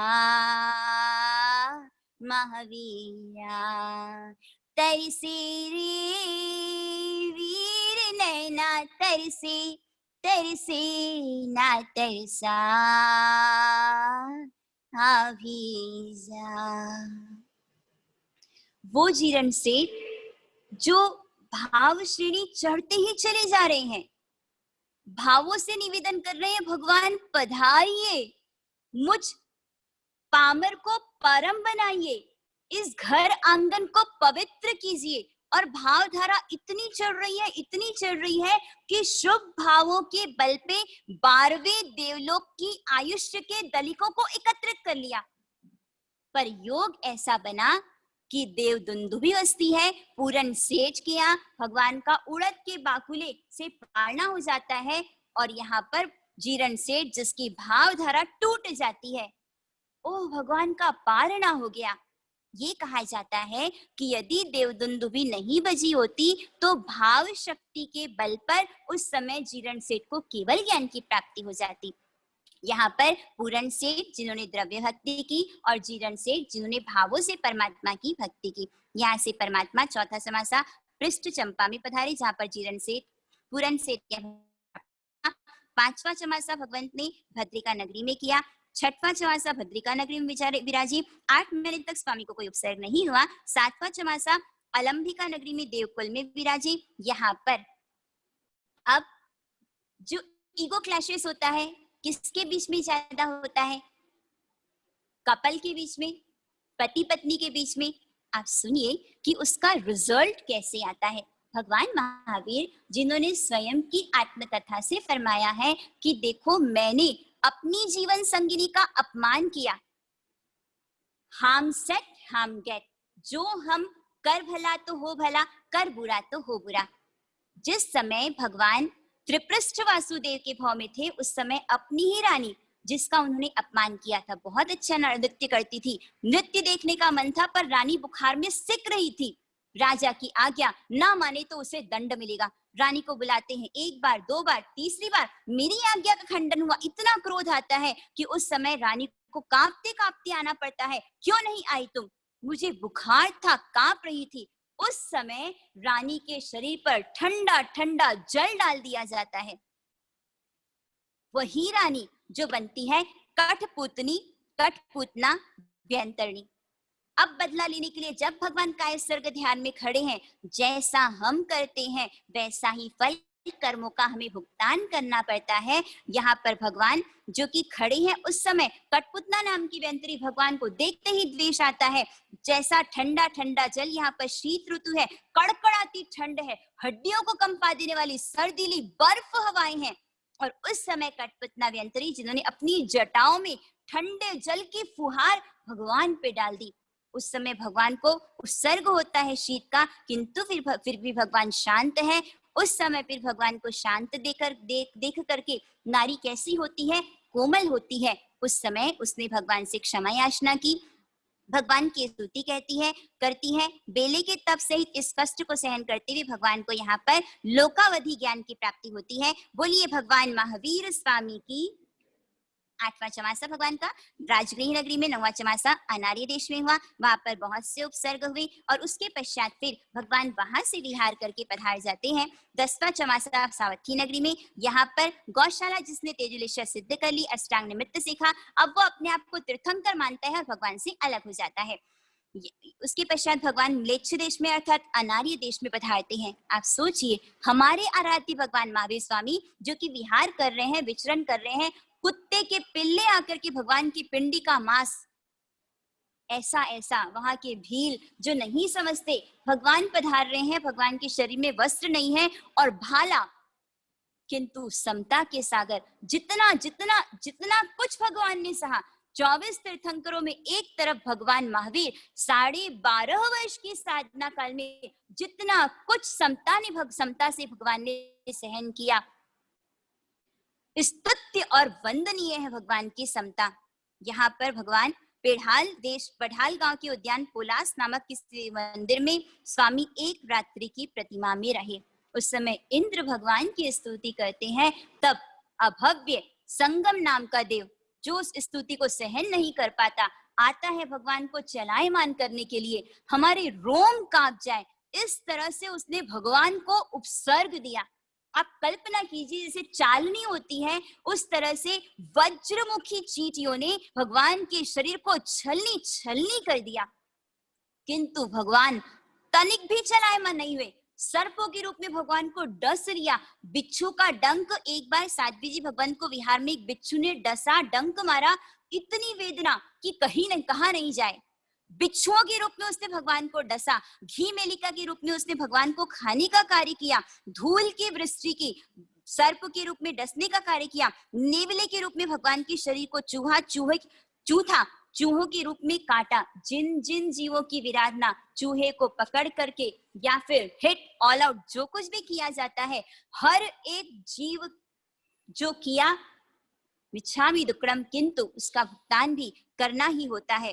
पिशाच के रूप में वह डराता है, हाथी के रूप में भगवान को उछाल करके पटक देता है और पैरों से उनको भगवान का मर्दन करता है। व्याघ्रों ने फाली मारकर भयभीत किए, माता के रूप में आकर कहता है, पुत्र क्यों दुखी होता है, मेरे साथ चल, मैं तुझे सुखी करूंगी। कानों में पक्षियों के तीखे चुभते हुए पिंजरे डाल दिए। भगवान कायसर्ग ध्यान में खड़े हैं। आप कल्पना कीजिए, दोनों पैरों के बीच में आग जला करके उसमें खीर पकाई, कैसे स्थिर रह सकते हैं? वो एक ही बल है, आत्मबल। जब आत्मा में सराबोर हो जाते हैं, एक तान हो जाते हैं, बाहर क्या हो रहा है कुछ भी भान नहीं होता। जैसे बहुत अच्छा आपका फेवरेट सीरियल, मूवी या फिर कोई ऐसा सॉन्ग चल रहा है, कौन क्या बोल रहा है, बाहर कौन सी बारात चल रही है, आपको पता नहीं चलता। उसी तरह से और भीतर आत्मा में जब एक तान हो जाते हैं, तब शरीर के साथ क्या हो रहा है भगवान को कुछ भी नहीं पता चला। व्यवहार से कहते हैं कि भगवान ने सच है सहन किया, पर किया नहीं, वो सहज सहन हो जाया करता है। भगवान के दोनों पैरों पर उन्होंने खीर पकाने का कार्य किया। अत्यंत झंझावात जैसा कठोर पवन चलाया। ऊंचे वायु से भगवान के शरीर को उठा उठा के, जैसे बॉल को बार बार फेंका जाता है, ऐसे भगवान के शरीर को पटक दिया। कल्पना कीजिए आप, 1000 भार जितना गोला उसने भगवान के शरीर पर पटक दिया और कमर तक धरती पर धंस गए। फिर भी उस भगवान का वो कुछ नहीं बिगाड़ पाया। रात्रि होती है तो मां आकर कहती है, अरे पुत्र देख, सूर्योदय हो गया, चल। भगवान इन सारी जो उसने 20 उपसर्ग किए, भगवान अभी भी अचल है, चलायमान नहीं हुए। अब वह संगम देव जाता है, गांव में जाकर आहार को उसने अशुद्ध कर दिया।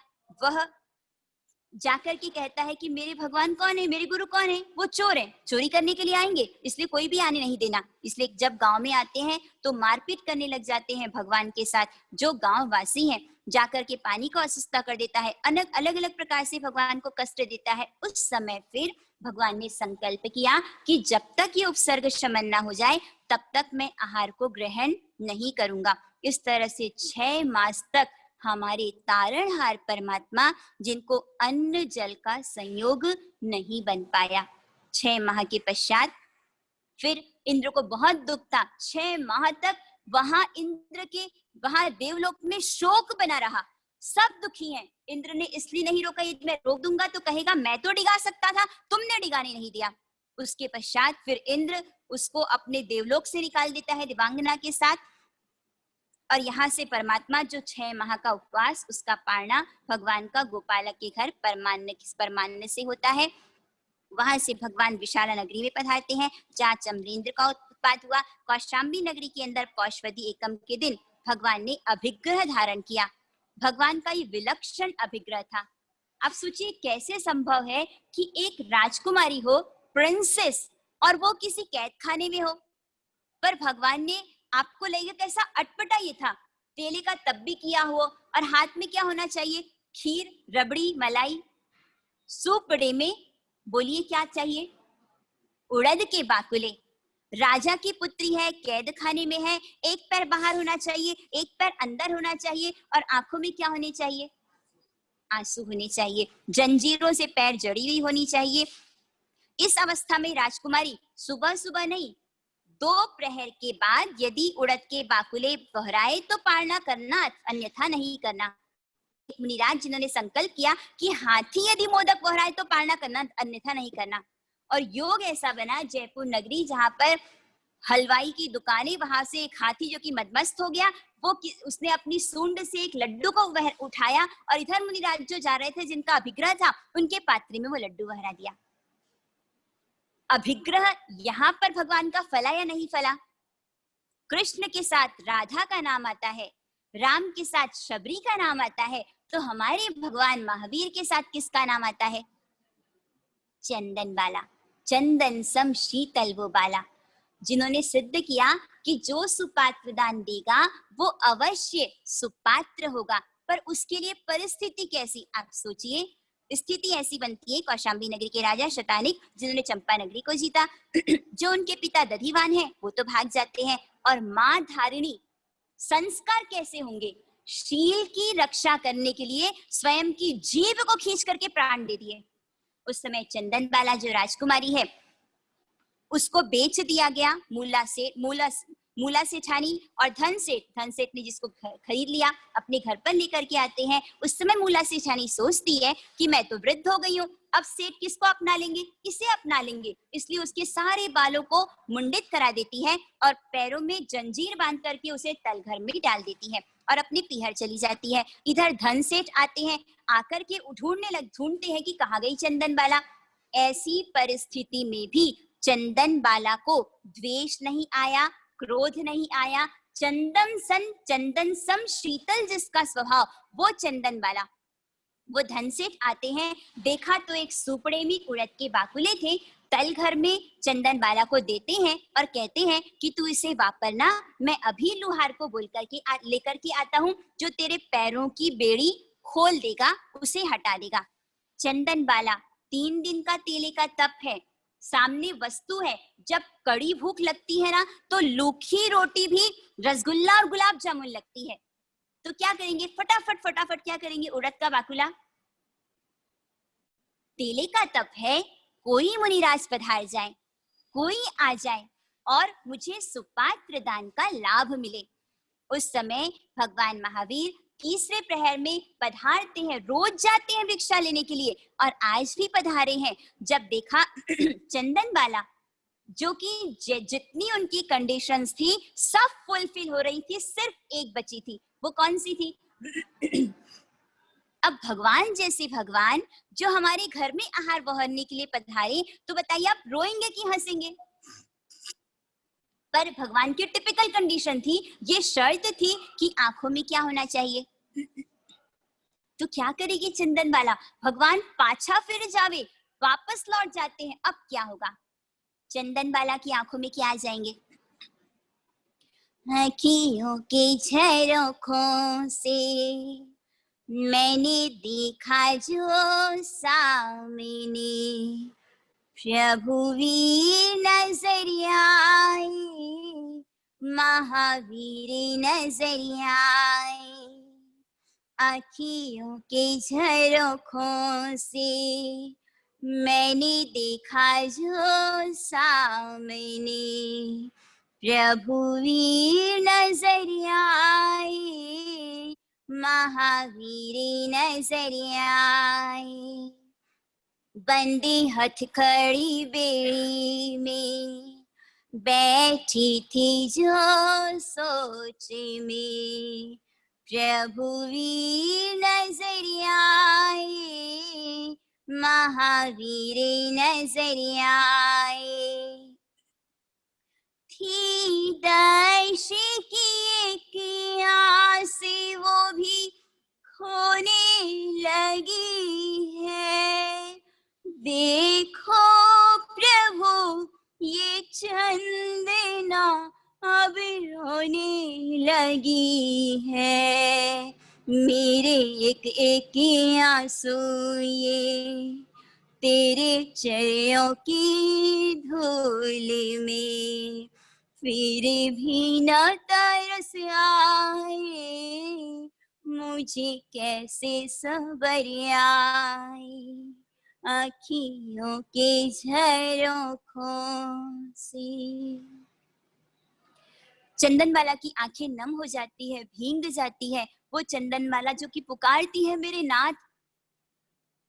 जब आंखों में आंसू देखते हैं, भगवान महावीर वापस लौट करके आते हैं। उस समय 6 महीने में 5 दिन कम, इस तरह से भगवान महावीर का पारना चंदनबाला के माध्यम से उड़द बाकुलों के होता है। यहाँ पर जब भगवान का पारना होता है, पंच दिव्य प्रकटते हैं, 12.5 करोड़ सोने की वर्षा होती है। वो चंदनबाला जिसके पैर में क्या थी, बेड़ियां थी, वो झांझर में बदल जाती है। सिर मुंडित कर दिया गया था, अब एक सुंदर वेणी रच दी जाती है। राजा आते हैं, सेठ आते हैं। उस समय देवता कहते हैं कि यह सारा धन चंदनबाला के दीक्षा महोत्सव में उपयोगी होगा।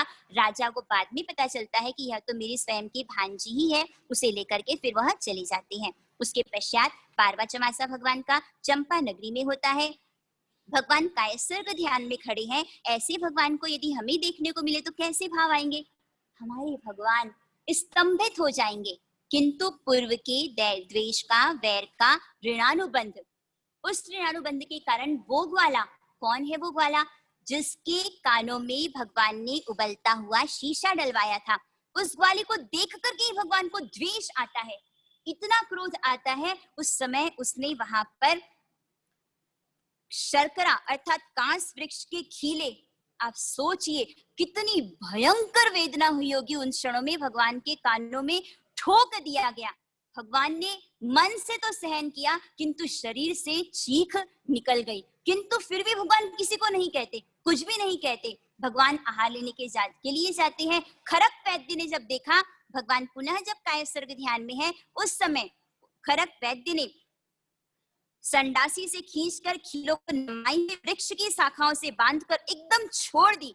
इस समय जब खीले बाहर निकलते हैं, अत्यंत वेदना होने से एक चीख निकल गई। मन से तो वेदना सही किंतु शरीर से चीख निकल पड़ी। वैद्य ने संरोहनी औषधि से कानों की हिफाजत की। ग्वाला मरकर के 7वें नरक में गया और खरक वैद्य जो कि 5वें देवलोक में गया। भगवान के जितने उपसर्ग थे, जघन्य उपसर्गों में कठपुतना का उपसर्ग था, मध्यम उपसर्गों में 1000 भार का गोला और उत्कृष्ट उपसर्ग में क्या हुआ था? क्यों ठोके गए कानों में कीले? क्यों कोई हमारे साथ दुर्व्यवहार करता है? क्यों अपमानित करता है? क्यों कड़वे वचन हमको सुनाए जाते हैं? महावीर स्वामी दया के सागर जंगलों में ध्यान लगाए, एक ग्वाले ने 2 कानों में लकड़ी के कील झुकाए। पूर्वी भव में राजा हो, नौकरी पे क्रोध से लाए, गरम गरम शीशा गलवा कर कानों में जलवाए, गरम गरम शीशा गलवा कर कानों में जलवाए।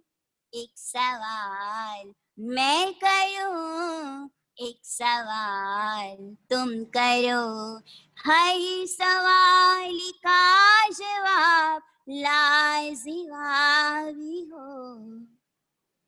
जितने भी प्रश्न हमारे मस्तिष्क में उपस्थित होते हैं, कर्म सिद्धांत कहता है हर एक का जवाब क्या है? जैसा करते हैं वैसा फल प्राप्त होता है। प्रभु परमात्मा भगवान महावीर स्वामी, जिनका 12.5 वर्ष साधना का परिपाक पूर्णता की ओर है, भगवान इंद्रियों की 23 विषयों से मुक्त, 9 वाणों से शील की रक्षा करने वाले, कषाय से रहित, शांत, प्रशांत, उपशांत, वायु की तरह अप्रतिबद्ध विहारी थे, चंद्र के समान सौम्य, संयम के भार का निर्वाह करने वाले, मेरु के समान अकंप, सूर्य के समान तेजस्वी और पृथ्वी के समान सहनशील थे। जैसे चंदन की लकड़ी को काटा जाए, पीसा जाए, कुछ भी किया जाए, किंतु उस छेदने वाले को भी चंदन क्या देता है? सुगंध देता है। इस तरह से जब संगम भगवान को 6 महीने तक परेशान किया, लौट रहा था, उस समय भगवान की आंखें गीली हो गई। क्यों गीली हो गई? इतना मुझे तूने सताया, इतना तूने मुझे कष्ट दिया। जीसस कहते हैं कि कोई यदि तुम्हारे एक गाल पे थप्पड़ मारे तो क्या करना? दूसरा गाल आगे कर देना। यहाँ पे भगवान की आंखें गीली हो जाती है। अरे मेरे कर्मक्षय में तो तू सहायक बना, पर जितने कर्मों को तूने बांधा तेरा क्या होगा? अर्थात जो कष्ट देने वाला है उसके प्रति भी क्षमा के, करुणा के भाव भगवान के हृदय में बहते थे। 12.5 वर्ष भगवान की तप आराधना, जिसमें सिर्फ 349 डेज भगवान ने पालना किया। भगवान को सिर्फ एक मुहूर्त प्रमाद आया और उसके पश्चात फिर जब दीक्षा का 13वां वर्ष चल रहा था, भगवान विचरण करके संवेश शिखर से 20 किलोमीटर दूर, कौन सा तीर्थ है? रिजुवालिका तीर्थ, भगवान वहां पधार जाते हैं। रिजुवालिका नदी के तट के किनारे वैशाख सुदी दशमी के दिन रिजुवालिका नदी के किनारे शाल वृक्ष के नीचे गोदुग्ध आसन से आतापना करते हुए 2 उपवास की तपस्या में उत्तरा फाल्गुनी नक्षत्र के साथ चंद्र का योग प्राप्त होने पर शुक्ल ध्यान ध्याते हुए भगवान महावीर स्वामी को केवल ज्ञान, केवल दर्शन उत्पन्न हुआ। बोलिए भगवान महावीर स्वामी। केवल ज्ञान उत्पन्न होने के पश्चात देवताओं ने संवत्सरण की रचना की। भगवान जानते थे कि लाभ नहीं होगा, किंतु फिर भी आचार जान करके भगवान ने कुछ देर के लिए देशना सुनाई, किंतु वह पहली देशना भगवान की निष्फल गई। भगवान वहां से विहार कर जाते हैं और एक ही रात्रि में भगवान ने 12 योजन भूमि का विहार किया। क्या रात में विहार किया जा सकता है क्या? नहीं कर सकते। किंतु लाभ को जानकर आप सोचिए कि गौतम स्वामी की पात्रता कैसी थी कि कुआं चल करके प्यासे के पास जा रहा था। एक रात्रि में भगवान ने 12 योजन का विहार किया और भगवान पधारते हैं मध्य पावा नगरी में। यहाँ पे नमो तस्थस्य कह के भगवान विराजमान होते हैं। व्यंतर देवों ने तीर्थंकर की प्रतिमाएं 3 दिशाओं में स्थापित की। सोमिल नाम का ब्राह्मण जिसने इंद्रभूति आदि 11 उपाध्यायों को यज्ञ के लिए बुलाया था। समोसरण की रचना, करोड़ों करोड़ों देवी देवता आ रहे हैं, बहुत से देवी देवता, सब तरफ रचना की जा रही है। और उस समय इंद्रभूति को लगता है कि देखो मेरे यज्ञ का प्रभाव कितना है, देवी देवता खींचे चले आ रहे हैं। अरे अरे ये क्या, ये कहाँ चले गए, कहाँ चले गए? भगवान के समोह शरण में ये कौन सा नया देवता प्रकट हो गया, ये कौन सा यज्ञ है, कौन सा वादी है, कौन है यह? मेरे से बढ़कर कोई हो सकता है क्या? मैं सबसे सुप्रीम हूँ। उस समय इंद्रभूति जिनको लगता है कि ऐसा कैसे हो सकता है, ये देव भी क्या हो गए, जरूर ये इंद्रजालिया होगा जिसने अपनी जाल में इन्हें फंसा लिया है। सर्वज्ञ तो मैं हूँ, मेरे सिवाय दूसरा कौन हो सकता है? ऐसा कह के वो सोचते अभी जाता हूँ, जा करके हरा देता हूँ। ऐसा कह के वो आगे बढ़ते हैं। समोसरण दिखाई देता है, भगवान दिखाई देते हैं और वो अहम क्या हो जाता है, धीरे धीरे जैसे बर्फ मेल्ट होने लग जाता है, गलने लग जाता है। अरे ये कौन, ये कैसे वादी? सूर्य है, चंद्र है, साक्षात अवतार है, आज तक जिनको नहीं देखा ऐसा। ये क्या किया मैंने? एक तरफ नदी है और दूसरी तरफ खाई है, मैं तो फंस गया, मेरी सारी इज्जत क्या हो जाएगी, समाप्त हो जाएगी। उस समय वह सोचता है कि अब लौट भी नहीं सकते, तो क्या करना? इतने में भगवान महावीर फरमाते हैं, अहो इंद्रभूते, अरे मेरा नाम भी जानता है, अरे मेरा नाम कौन नहीं जानता, सब मुझे जानते हैं। ये अहंकार कह रहा है। देखिए अहंकार के शिखर पर चढ़ने वाले कौन थे? आज जो विनम्रता की प्रतिमूर्ति गौतम स्वामी। मेरे मन में जो शंका है यदि उसे क्लियर कर देंगे तब तो फिर मैं इनका शिष्य बन जाऊंगा। उस समय उनको शंका थी, जो शंका हम सभी को रहती है, आत्मा है या नहीं है, और यही शंका थी उनको, इंद्रभूति को। उस समय भगवान उनकी शंका को दूर करते हैं। एक गिलास दूध उसमें ढूंढने लग गए घी को। दिख सकता है क्या वो घी? है संभव? अरे दूध को तपाना पड़ेगा, जमाना पड़ेगा, मथना पड़ेगा, फिर उसको वापस तपाना पड़ेगा, तब क्या मिलेगा? घी। उसी तरह से आत्मा है, किंतु उसके लिए साधना, आत्म साधना की जाती है। तो आत्मा जैसे दर्द आदि जो नहीं दिखता उसकी अनुभूति होती है, उसी तरह से आत्मा की अनुभूति हो सकती है। ऐसा सुनकर के शंका का समाधान होने पर इंद्रभूति सरेंडर हो जाते हैं, उनके शिष्य बन जाते हैं। कौन? गौतम स्वामी। अन्य जितने भी 10 उपाध्याय हैं वो भी आते हैं, सबकी शंकाओं का निवारण होता है। और इस तरह से भगवान के एक साथ कितने शिष्य बन गए? 4400 शिष्य। मुनि भगवंतों की परिषदा हो गई। अब चंदन बाला आती है, उनका भी दीक्षा महोत्सव होता है। वो 7वीं प्रमुखा है, उनकी दीक्षा होती है। यहाँ पर भगवान ने चतुर्विध संघ की स्थापना की। उसके पश्चात गौतम स्वामी जिन्होंने प्रश्न किया, भगवान किम तत्वम, अर्थात तत्व क्या है? भगवान फरमाते हैं उपन्नैवा, अर्थात वस्तु उत्पन्न होती है, उत्पन्न होती चली जाएगी तो धरती भर जाएगी।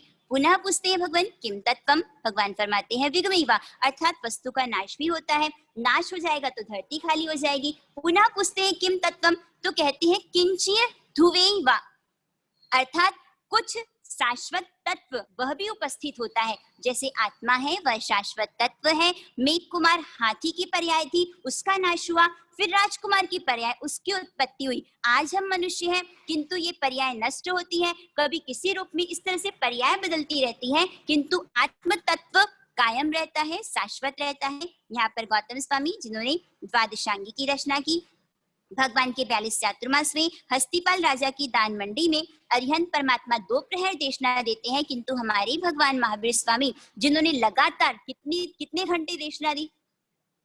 48 घंटे। भगवान ने जाना कि मेरा मोक्ष काल सन्निकट है, इसलिए हम पर करुणा करके लगातार 48 आवर्स भगवान देशना देते रहे।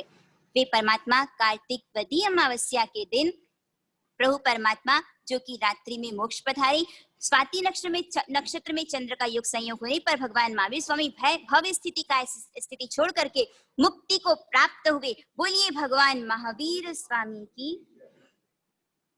भगवान स्वयं तो तीर्थंकर, किंतु यह कहा जाता है वीर विजय जी जिनके स्तवन में कहा गया है सुलसादिक 9 जन्य जनपद विदुरे, अर्थात सुलसा आदि 9 को भगवान ने क्या बना दिया? अपने जैसा तीर्थंकर बनाया।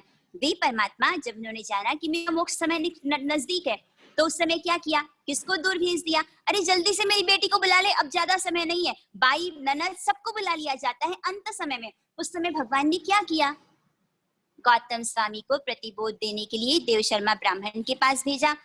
वे गौतम स्वामी जो कि 4 ज्ञान के धनी थे, आमर्षादि लब्धियों से युक्त थे, जिसको दीक्षा देते हैं सबको केवल ज्ञान हो जाता है, भगवान मुझे क्यों नहीं होता, मैं चरम शरीर हूं या नहीं हूं। उस समय भगवान कहते हैं जो अष्टापद शैल वंदे चढ़ी 24 दिन, स्वलब्धि से जो अष्टापद तीर्थ की यात्रा करता है वो चरम शरीर, वो सूर्य किरणों का आलंबन लेकर के अष्टापद तीर्थ की यात्रा करते हैं। 501 तापस पहले सोपान में, 501 दूसरे, 501 तीसरे, ऐसे 1503 तापस गौतम स्वामी नीचे पधारते हैं।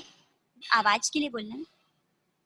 1503 तापस नीचे पधारते हैं। उस समय गौतम स्वामी को अपने गुरु के रूप में स्वीकार करते हैं। और आज किससे पारणा करवाया जाए, परम आनंद का दिन है, परमान्न अर्थात खीर से पारणा कराया जाए। अब 1503 तापस के लिए खीर कितने प्रमाण में चाहिए, क्या किया गौतम स्वामी ने, अंगूठे अमृत बसे लब्धि तया भंडार, श्री गुरु गौतम समरिये वांछित फले दातार। थोड़ी सी खीर बाहर करके लाते हैं, अंगूठे का संस्पर्श कराते हैं, अक्षिणस महालब्धि 1503 को पारणा कराते हैं। कवलते केवल रोक हुआ, 501 तापस पारणा करते क्या हो गया, केवल ज्ञान की प्राप्ति हो गई। 501 को समस्वरण को देखा और केवल ज्ञान की प्राप्ति हो गई। 501 भगवान की वाणी इतनी मधुर चंदन सम शीतल कि उनको भी केवल ज्ञान हो गया। उस समय सबको केवल ज्ञान हो गया। कहते हैं अरे चलो भगवान को वंदन करो। भगवान कहते हैं केवलियों की आशातना मत करो, भगवान इनको भी केवल ज्ञान हो गया। जिस जिसको दीक्षा देता हूँ 50,000 केवली शिष्य, ऐसे गौतम स्वामी सबको केवल ज्ञान हो जाता है भगवान, बस मुझे ही नहीं होता है।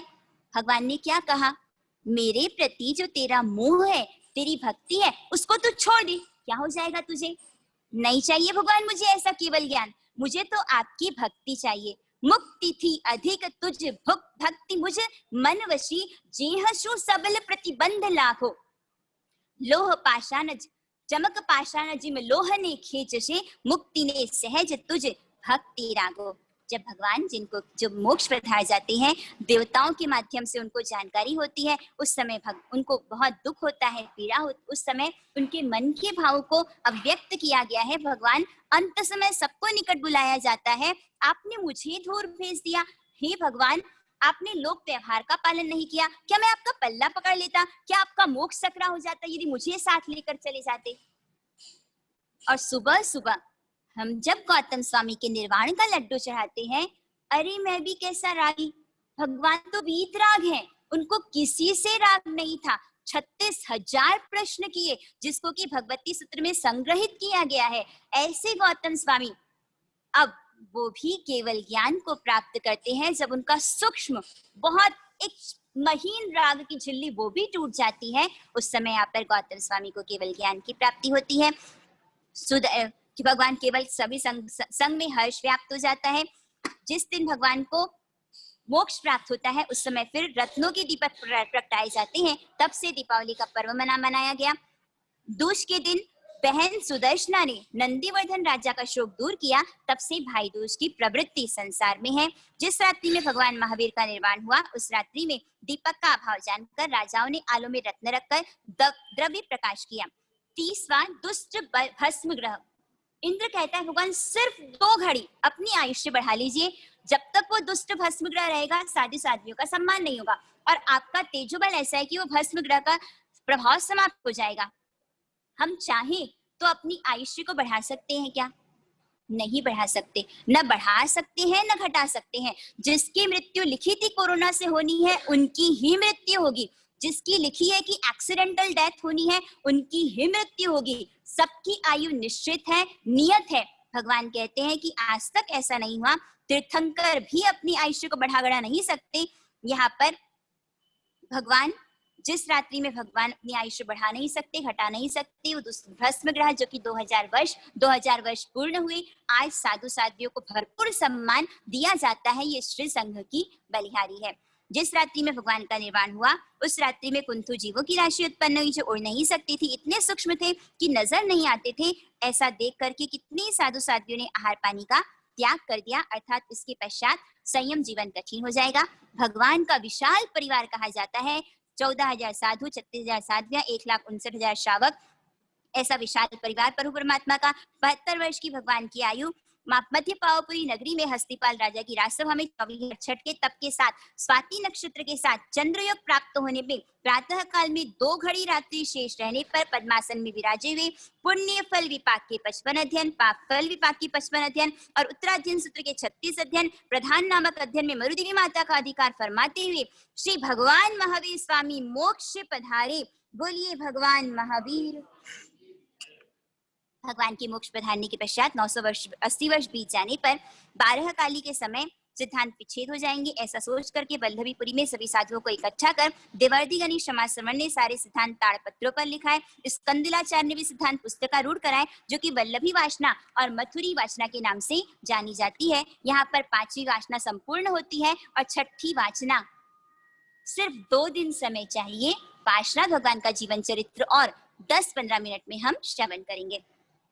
पार्श्वनाथ भगवान जिनको पुरुषादानी पार्श्वनाथ कहा जाता है, अर्थात पुरुषों में विशिष्ट आदि नाम कर्म का जिनका उदय था और उसका कारण यह था 13वें विमलनाथ भगवान से लेकर के 22वें नेमिनाथ भगवान अर्थात 10 तीर्थंकरों के 5 कल्याणक, और जैसे ये एक भरत क्षेत्र है ऐसे 5 भरत 5 ऐरावत, कुल 10 क्षेत्रों के 10 तीर्थंकरों के 5 कल्याणक।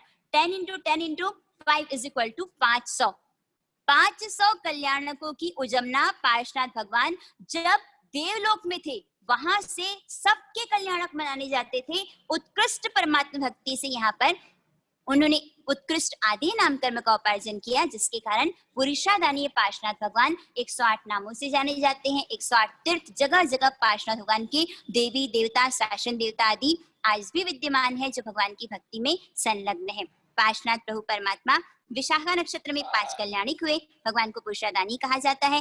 प्राणक नामक 10वें देवलोक की 20 सागरोपम की आयुष्य पूर्ण कर वाराणसी नगरी में अश्वसेन राजा और वामा देवी की कुक्षी से चैत्र चतुर्थी के दिन विशाखा नक्षत्र में चंद्रयोग प्राप्त होने पर मध्य रात्रि के समय अवतीर्ण हुए। बोलिए पार्श्वनाथ भगवान की। जैसे महावीर स्वामी के 27 भाव थे, भगवान पार्श्वनाथ के 10 भावों का वर्णन आता है। पोतनपुर नाम का नगर है जहाँ पर अरविंद राजा जो कि राज्य करते हैं, विश्वभूति नाम का पुरोहित है। उनके 2 पुत्र हैं, पर संस्कार एक ही माँ की कोख से जन्म लेने के बावजूद भी सबके संस्कार अलग अलग होते। दोनों के विरोधी संस्कार है, एक लंपट है तो दूसरा उतना ही विनम्र और मर्यादा को पालन करने वाला। कमठ बड़ा भाई, छोटे भाई मरुहुति जो कि पार्श्वनाथ भगवान के जीव हैं। कमठ की पत्नी है वरुणा और मरुहुति की पत्नी है वसुंधरा।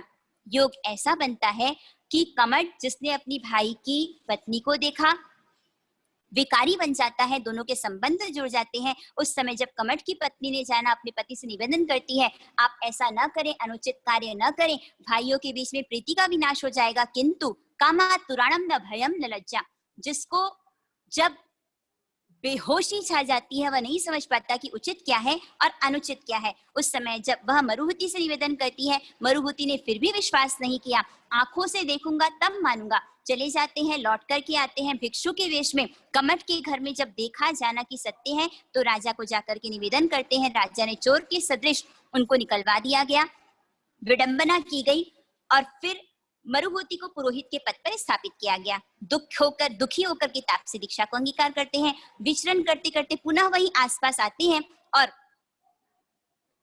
तापस के रूप में पुनः पोतनपुर के पास एक पर्वत पर आकर आतापना करते हैं। उस समय छोटे भाई तीर्थंकर के जीव, पार्श्वनाथ भगवान के जीव, जिनको लगता है कि बड़े भाई हैं मेरे सख्त विरोध के कारण दुखी होकर के इन्होंने तापसी दीक्षा को अंगीकार किया है, मैं जाऊं उनसे क्षमा याचना करूं। भाई के चरणों में झुक रहा है क्षमा मांगने के लिए, किंतु पूर्व के बैर के संस्कार ऐसे हैं कि उस समय वो तापस जिसने शिला पटक दी भगवान के मरुभूति के सिर पर, अंत में दुखी होकर के शरीर छूटे, वो आर्त ध्यान होता है अंत समय अंते मति सोगति। अंत समय जैसे हमारे भाव होते हैं तो आने वाली गति भी वैसी ही होती है। जैसी अंत समय की लेश्या जल ले से मरई तल ले से उपजई। यहाँ पर दुखी थे कि भाई मैंने तो झुका, मैंने तो विनम्रता का परिचय दिया, तुमने मेरे साथ ऐसा किया। स्वार्थ के तमाचे पड़ते हैं तब लगता है कि संसार पूरा स्वार्थी है। उस समय आर्त ध्यान से मरने के कारण भगवान पार्श्वनाथ कहते हैं कि हाथी के रूप में मुझे उत्पन्न होना पड़ा। अरविंद राजा जिनको पता चलता है कि देखो भाई ने भाई के साथ ऐसा किया, वैराग्यवासित होते हैं, दीक्षा लेते हैं, 60 के साथ संवेद शिखर की ओर संघ जा रहा है। इधर विंध्याचल की अटवी में रहने वाला वह हाथी जब संघ को देखता है तो चारों तरफ उत्पात होने लगता है। और जो राजर्षि हैं वो तो नदी के किनारे शांत वातावरण में कायसर्ग ध्यान में है। उस समय हाथी दौड़ते हुए आता है उन ऋषि को मारने के लिए, पर मार सकता है क्या? उनका शांत वायु आभा मंडल ऐसा है, झंकृत हो जाता है कि इनको कहाँ दिखाए। अरे ये तो वही अरविंद राजा जो मेरे राजा। जाते स्मरण ज्ञान होता है, सूंड को झुका करके क्षमा याचना करते हैं और हाथी यहाँ पर वो राजा राजर्षि उनको प्रतिबोध देते हैं, आर्त ध्यान के कारण तुम हाथी बने। यहाँ पर वो सम्यक दर्शन को प्राप्त करते हैं। तीसरे भाव में मरुभूति 8वें देवलोक में होते हैं और कमट का जीव जो कि पूर्व भाव में हाथी को सर्प के रूप में डसा, वो पहुंच जाता है 5वीं नरक में। आप देखिए, एक तरफ क्षमा है और दूसरी तरफ क्रोध है। बताइए किसका पलड़ा भारी होगा? जिसने क्षमा किया। आप देखिए बार बार भगवान देवलोक में जाते हैं, मनुष्य बनते हैं, और जो द्वेष की अग्नि में सुलग रहा है वो कमट कभी सिंह बनता है, कभी सर्प बनता है, कभी भील बनता है, और हर ऑल्टरनेट वो जाता है नरक में। तीसरे भाव में भगवान जो कि 8वें देवलोक में, तो कमट जो कि दावानल में मरकर की 5वीं नरक में। चौथे भाव में महाविद्य क्षेत्र में किरण में राजकुमार जो कि दीक्षा लेकर के कायसर्ग ध्यान में है। कमट का जीव नरक से निकल करके सांप बनता है और मुनिराज को डस लेता है, जिसके कारण वो 5वीं नरक में, और भगवान समता के बल पर 12वें देवलोक में। छठवें भाव में महाविद्य क्षेत्र में वज्रनाम नाम के तीर्थंकर वज्रनाम बनते हैं, दीक्षा लेते हैं, दीक्षा को अंगीकार करके कायसर्ग ध्यान में खड़े हैं। नरक से निकल करके कमठ का जीव भीलपने उत्पन्न होता है और एक ही बाण से मुनि भगवंत की विराधना हो जाती है, जिसके कारण वह 7वीं नरक में भगवान मध्य द्रव्यक लोक मध्य द्रव्यक में। उसके पश्चात 8वें भाव में महाविद्य क्षेत्र में सुवर्ण भाव चक्रवर्ती बनते हैं। विशेष स्थानक की आराधना यहाँ पे पार्श्वनाथ भगवान ने की। भगवान कायसर्ग ध्यान में है, फिर वापस कमट जो कि नरक से निकल करके क्या बन जाता है? सिंह के रूप में, और भगवान को एक चपेटी से समाप्त कर देता है। भगवान यहाँ से कमट जो कि नरक में जाता है और भगवान 10वें देवलोक में। उसके पश्चात मरुभूति जो कि अब वामा देवी की रत्न कुक्षी से पार्श्वनाथ भगवान के रूप में है, और कमट का जीव की जो कि एक दरिद्री ब्राह्मण, जैसे भगवान महावीर का हमने श्रवण किया ठीक वैसा ही है। केवल नाम जो है भगवान का, पौषवदी दशमी के दिन विशाखा नक्षत्र में चंद्रयुग प्राप्त होने पर वामा देवी की रत्न कुक्षी से भगवान अवतीर्ण हुए। बोलिए पार्श्वनाथ भगवान की। सब कुछ समान है, केवल नाम 12वें दिन सबको बुला करके नाम पार्श्व कुमार इसलिए रखा गया, अंधेरी रात थी, पूरी तरह से कहीं कोई प्रकाश नहीं था। वामा देवी जिन्होंने पति के हाथ को ऊपर कर दिया, इसलिए कर दिया कि पास से काला सांप, तो अंधेरे में तुम्हें काला सांप कैसे दिखा? तो ये गर्भ का प्रभाव था, इसलिए नाम पार्श्व कुमार। पारस जो कि लोहे को क्या बना देता है? सोना। पर पार्श्वनाथ भगवान ऐसे हैं जो अपने समान सबको बना देते हैं। पार्श्व अर्थात निकट, जो इनके निकट में रहेगा वो मुक्तिगामी अवश्य बनेगा ही। पार्श्व कुमार नाम स्थापित किया जाता है। अंगूठे में अमृत संचार करते हैं देवता। भगवान अंगूठा ही चूसते हैं जब तक अग्नि पक्व आहार नहीं करते हैं। इधर कमट जो कि पंचांगी तापस अर्थात पांचों तरफ सब तरफ आग जल रही है और उसके बीच में बैठा है कमट, और इधर वामा रानी और पार्श्व कुमार जो कि पहुंच जाते हैं। जब देखा राजा राजकुमार रानी देखने के लिए आ रही है, तब तो बड़े बड़े कास्ट में अग्नि जलवा करके क्या कर रहा है वो? पंचांगी साधना। पार्श्वनाथ भगवान ने जीव दया जान करके उस समय एक लकड़ा जो कि आधा जल चुका था, उसके भीतर क्या था? नाग नागिन का जोड़ा। समय इतना कम था, आयुष्य अल्प शेष थी, पूरा नवकार सुनाने का भी समय नहीं था। ओम अस्सी आउसाय नमः। सिर्फ इतने से का प्रभाव ऐसा कि वो नाग नागिन क्या बन गए? धर्मेंद्र पद्मावती देव आज तक जिनकी पूजा और उपासना की जाती है, उनको नवकार मंत्र संक्षिप्त रूप में श्रवण कराया, वे धर्मेंद्र पद्मावती बनते हैं। यहाँ पर कमठ जिसका वापस पूरी सभी उसकी भत्सरना करते हैं। यहाँ पहले तो विरोध था ही, भगवान से उसका द्वेष चल ही रहा था, अब द्वेष और बढ़ जाता है। अज्ञान तप के प्रभाव से मेघमाली देव बनते हैं। पाश कुमार जिन्होंने देखा कि नेमिनाथ भगवान बारात और पशुओं की पुकार, उस दृश्य को देख करके उनको अब मुझे भी दीक्षा, वैराग्यवान हो जाते हैं। लोकांतिक देव आकर के विनती करते हैं, उनके आचार, अपने आचार का पालन करते हैं और प्रभु परमात्मा पौषवदी 11 के दिन मध्याह्न के समय विशाखा नक्षत्र में चंद्रयोग के प्राप्त होने पर 300 राजकुमारों के साथ पार्श्वनाथ भगवान ने दीक्षा अंगीकार की। बोलिए पार्श्वनाथ भगवान। 83 दिन तक जितने भी उपसर्ग हैं उनको अच्छी तरह से सहन करते हैं। कोपट सन्निवेश में धन्य गृहस्थ क्या परमान्य से पारना हुआ। जब भगवान जैसे जीवित प्रतिमा उसे कही जाती है, भगवान के विचरण काल में जो तीर्थ बनता है, भगवान जब विचरण कर रहे थे, आज जो धोलका में कलिकुंड पार्श्वनाथ भगवान का तीर्थ है, वह भगवान के जीवन काल में ही बन चुका था। साथ में कुक्कुटेश्वर पार्श्वनाथ तीर्थ, वह भी स्थापना हो चुकी थी। भगवान विचरण करते हुए शिव नगरी के पास कायसर्ग ध्यान में खड़े होते हैं। उस समय वो मेघमाली जो कि वापस, भगवान तो कायसर्ग ध्यान में खड़े हैं, किंतु भगवान को देख के फिर वापस जो लगातार बैर के संस्कार बढ़ते जा रहे हैं, फिर वापस क्या होता है, भगवान को देख करके क्रोध आता है।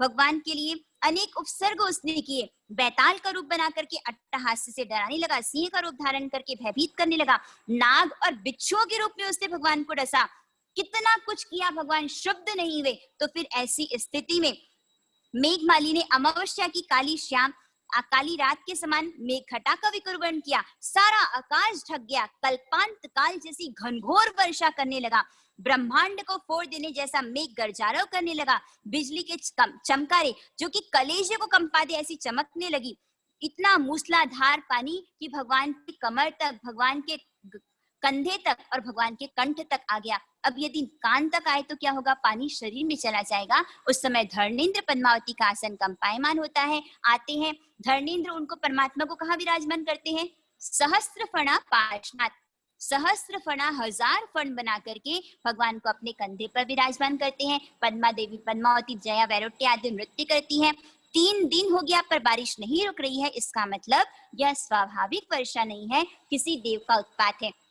अवधि ज्ञान के मान से जानते हैं तो पता चलता है यह तो मेघमाली। उस समय धर्मेंद्र मेघमाली को फटकारता है कि अरे भगवान ने तेरे भले के लिए, हित के लिए तुझे कहा, किंतु खारी भूमि में यदि मीठा जल गिरे तो वह भी खारा हो जाता है, तेरे लिए वह द्वेष के लिए साबित हुआ, इतने भावों से, 10 भावों से तेरा पतन हो रहा है, अब तो तू द्वेष और वैर और किससे, भगवान जैसे भगवान से। यहाँ पर फिर मेघमाली जिसने भगवान के चरणों में गिर करके क्षमा मांगी, सम्यक्त का उपार्जन किया, अहिछत्रा जिस स्थान पर सहस्त्रफणा रूप में भगवान को अपने कंधों पर उठाया, आज वह अहिछत्रा तीर्थ जो कि पूर्व देश में विराजमान है। चैत्रवदी चौथ के दिन चौबिहार छठ के तप के सहित विशाखा नक्षत्र में शुक्ल ध्यान ध्याते हुए केवल ज्ञान केवल दर्शन को भगवान प्राप्त हुए। बोलिए पार्श्वनाथ भगवान की। देवों ने समोसरण की रचना की, पूर्व दिशा में भगवान विराजमान होते हैं। 12 पर्षदा के आगे धर्म देशना दी गई, चतुर्वेद संघ की स्थापना की गई। भगवान के शुभ आदि 8 गंधर्व थे, आर्यदन्न आदि 16,000 साधु, 38,000 साध्वियां, 1,64,000 श्रावक आदि भगवान का समुदाय। अब परमात्मा जिनका मोक्ष कल्याणक, पार्श्वनाथ भगवान का मोक्ष कल्याणक कहाँ पर हुआ, संवेश शिखर तीर्थ पे। पार्श्वनाथ भगवान 30 वर्ष तक गृहस्थावास में रहे, 83 दिन छद्मस्थावस्था में कुल भगवान की 100 वर्ष की आयुष्य पालकर श्रावण सुदी अष्टमी के दिन संवेश शिखर पर्वत पर 33 साधुओं के साथ 24 मासक श्रमण कर विशाखा नक्षत्र में चंद्रयोग के प्राप्त होने पर मध्याह्न समय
त्र्यंबके देवीं नमस्तम खाय सनत्रम सदनमतरम सस्मै विद्यागणं भूसिरे मांगलिक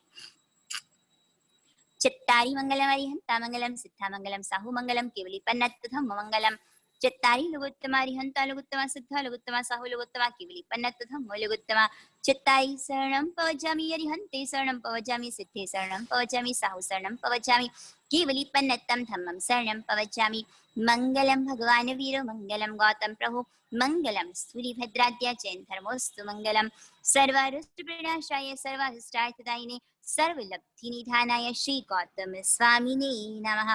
बोलिए भगवान महावीर स्वामी की, श्री गौतम स्वामी की, चारू दादा गुरुदेव की, परम पूज्य गुरु श्री कृष्ण जी माय साहिब की, परम पूज्य गुरु श्री मणिप्रभा जी माय साहिब की, सभी साधु संतों की, जिन शासन देव की, आज के आनंद की।